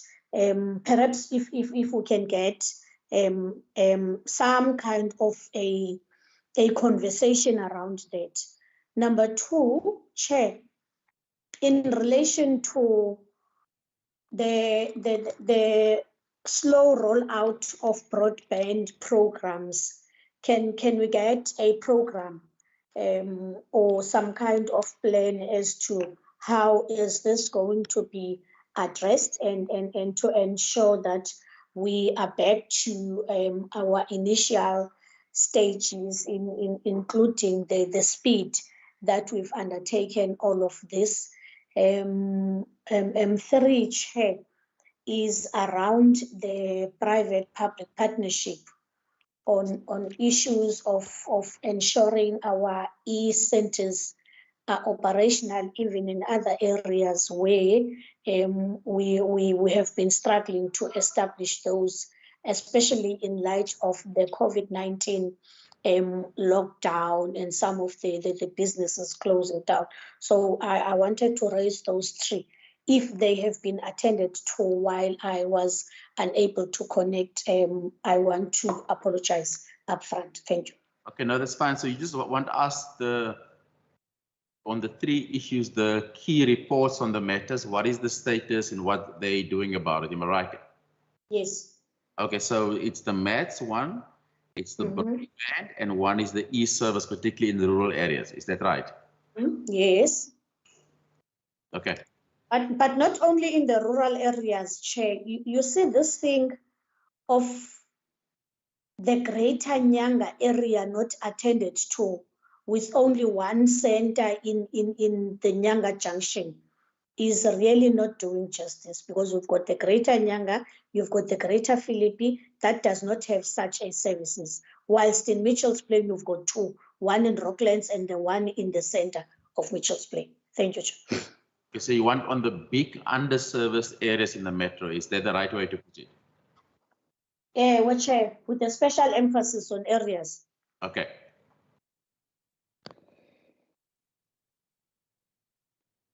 A special emphasis.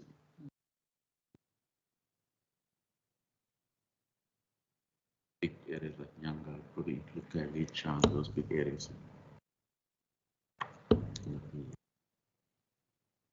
Anything else online, colleagues?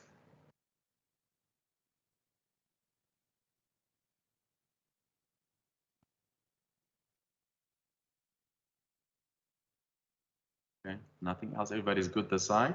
I did tell the Children's Commissioner I'm going to meet her next just to discuss some of her concerns, and I'll bring it back to the committee.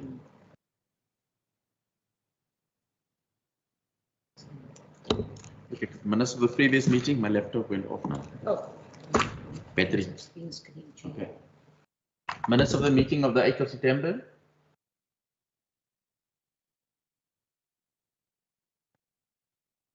Okay, that's fine.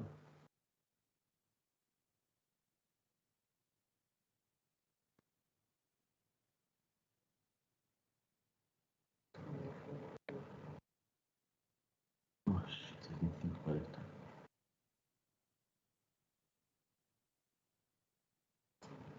Okay, so how many public hearings are we supposed to have on that bill?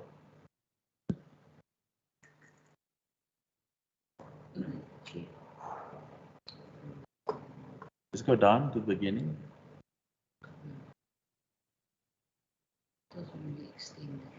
No, it's fine. No.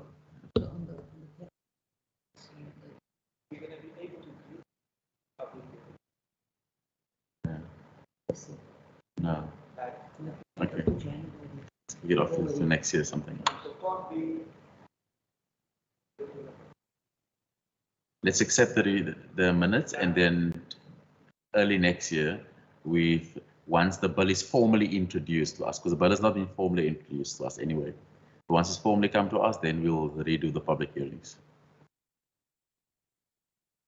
Chair, I move that we adopt the report, the minutes as was flighted. Thank you, Chair. Chair, is the visit to Zandvlei included in the minutes? Oh. That is for the other bill, which we still need to do. So we've got two bills that we still need to do. And if there's anything coming out of the Children's Commission, we might need to redo this bill as well. Thank you, Chair.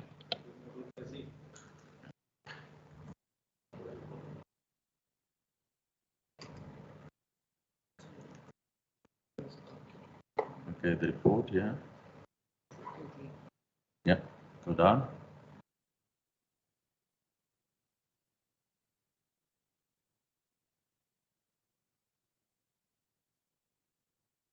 Yep.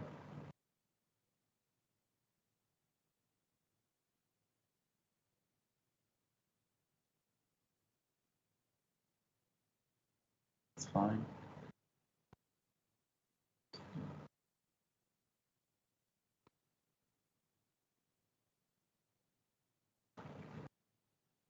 Okay.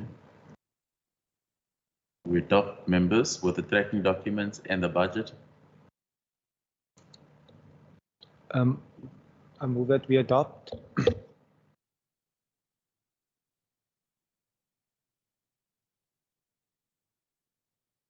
Yeah. Colleagues, after I meet with the Children's Commissioner next week, I'd like to invite some of the stakeholders like Mr. Solomons and those guys. I mean, they wrote comprehensive documents on their view on the Children's Commission, what they think should be done, to one of our meetings early next year or something. I just want us to add that to our program, please. Because somebody went to all the trouble to write to us, we should give them a proper response. At least meet with them in person or physically or something. Yes. Yeah. So you can just reply to the. Let's make it in person, Chair. In person, okay.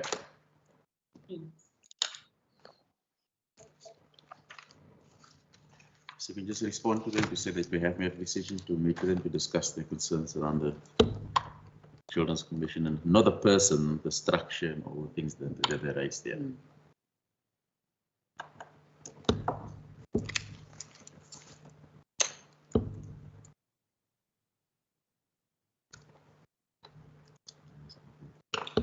Anything else?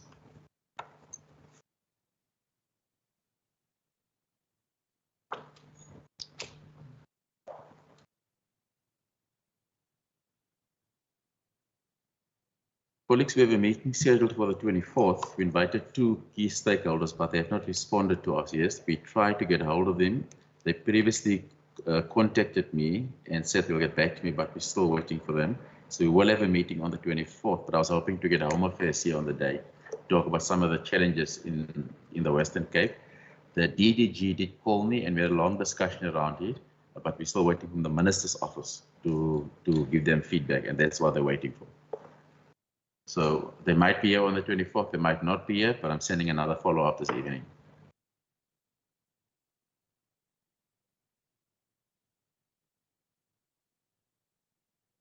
By a donkey, thank you very much. This meeting is adjourned. There's tea and coffee at the back. Thank you so much. Thank you, Chair. Bye-bye, everyone.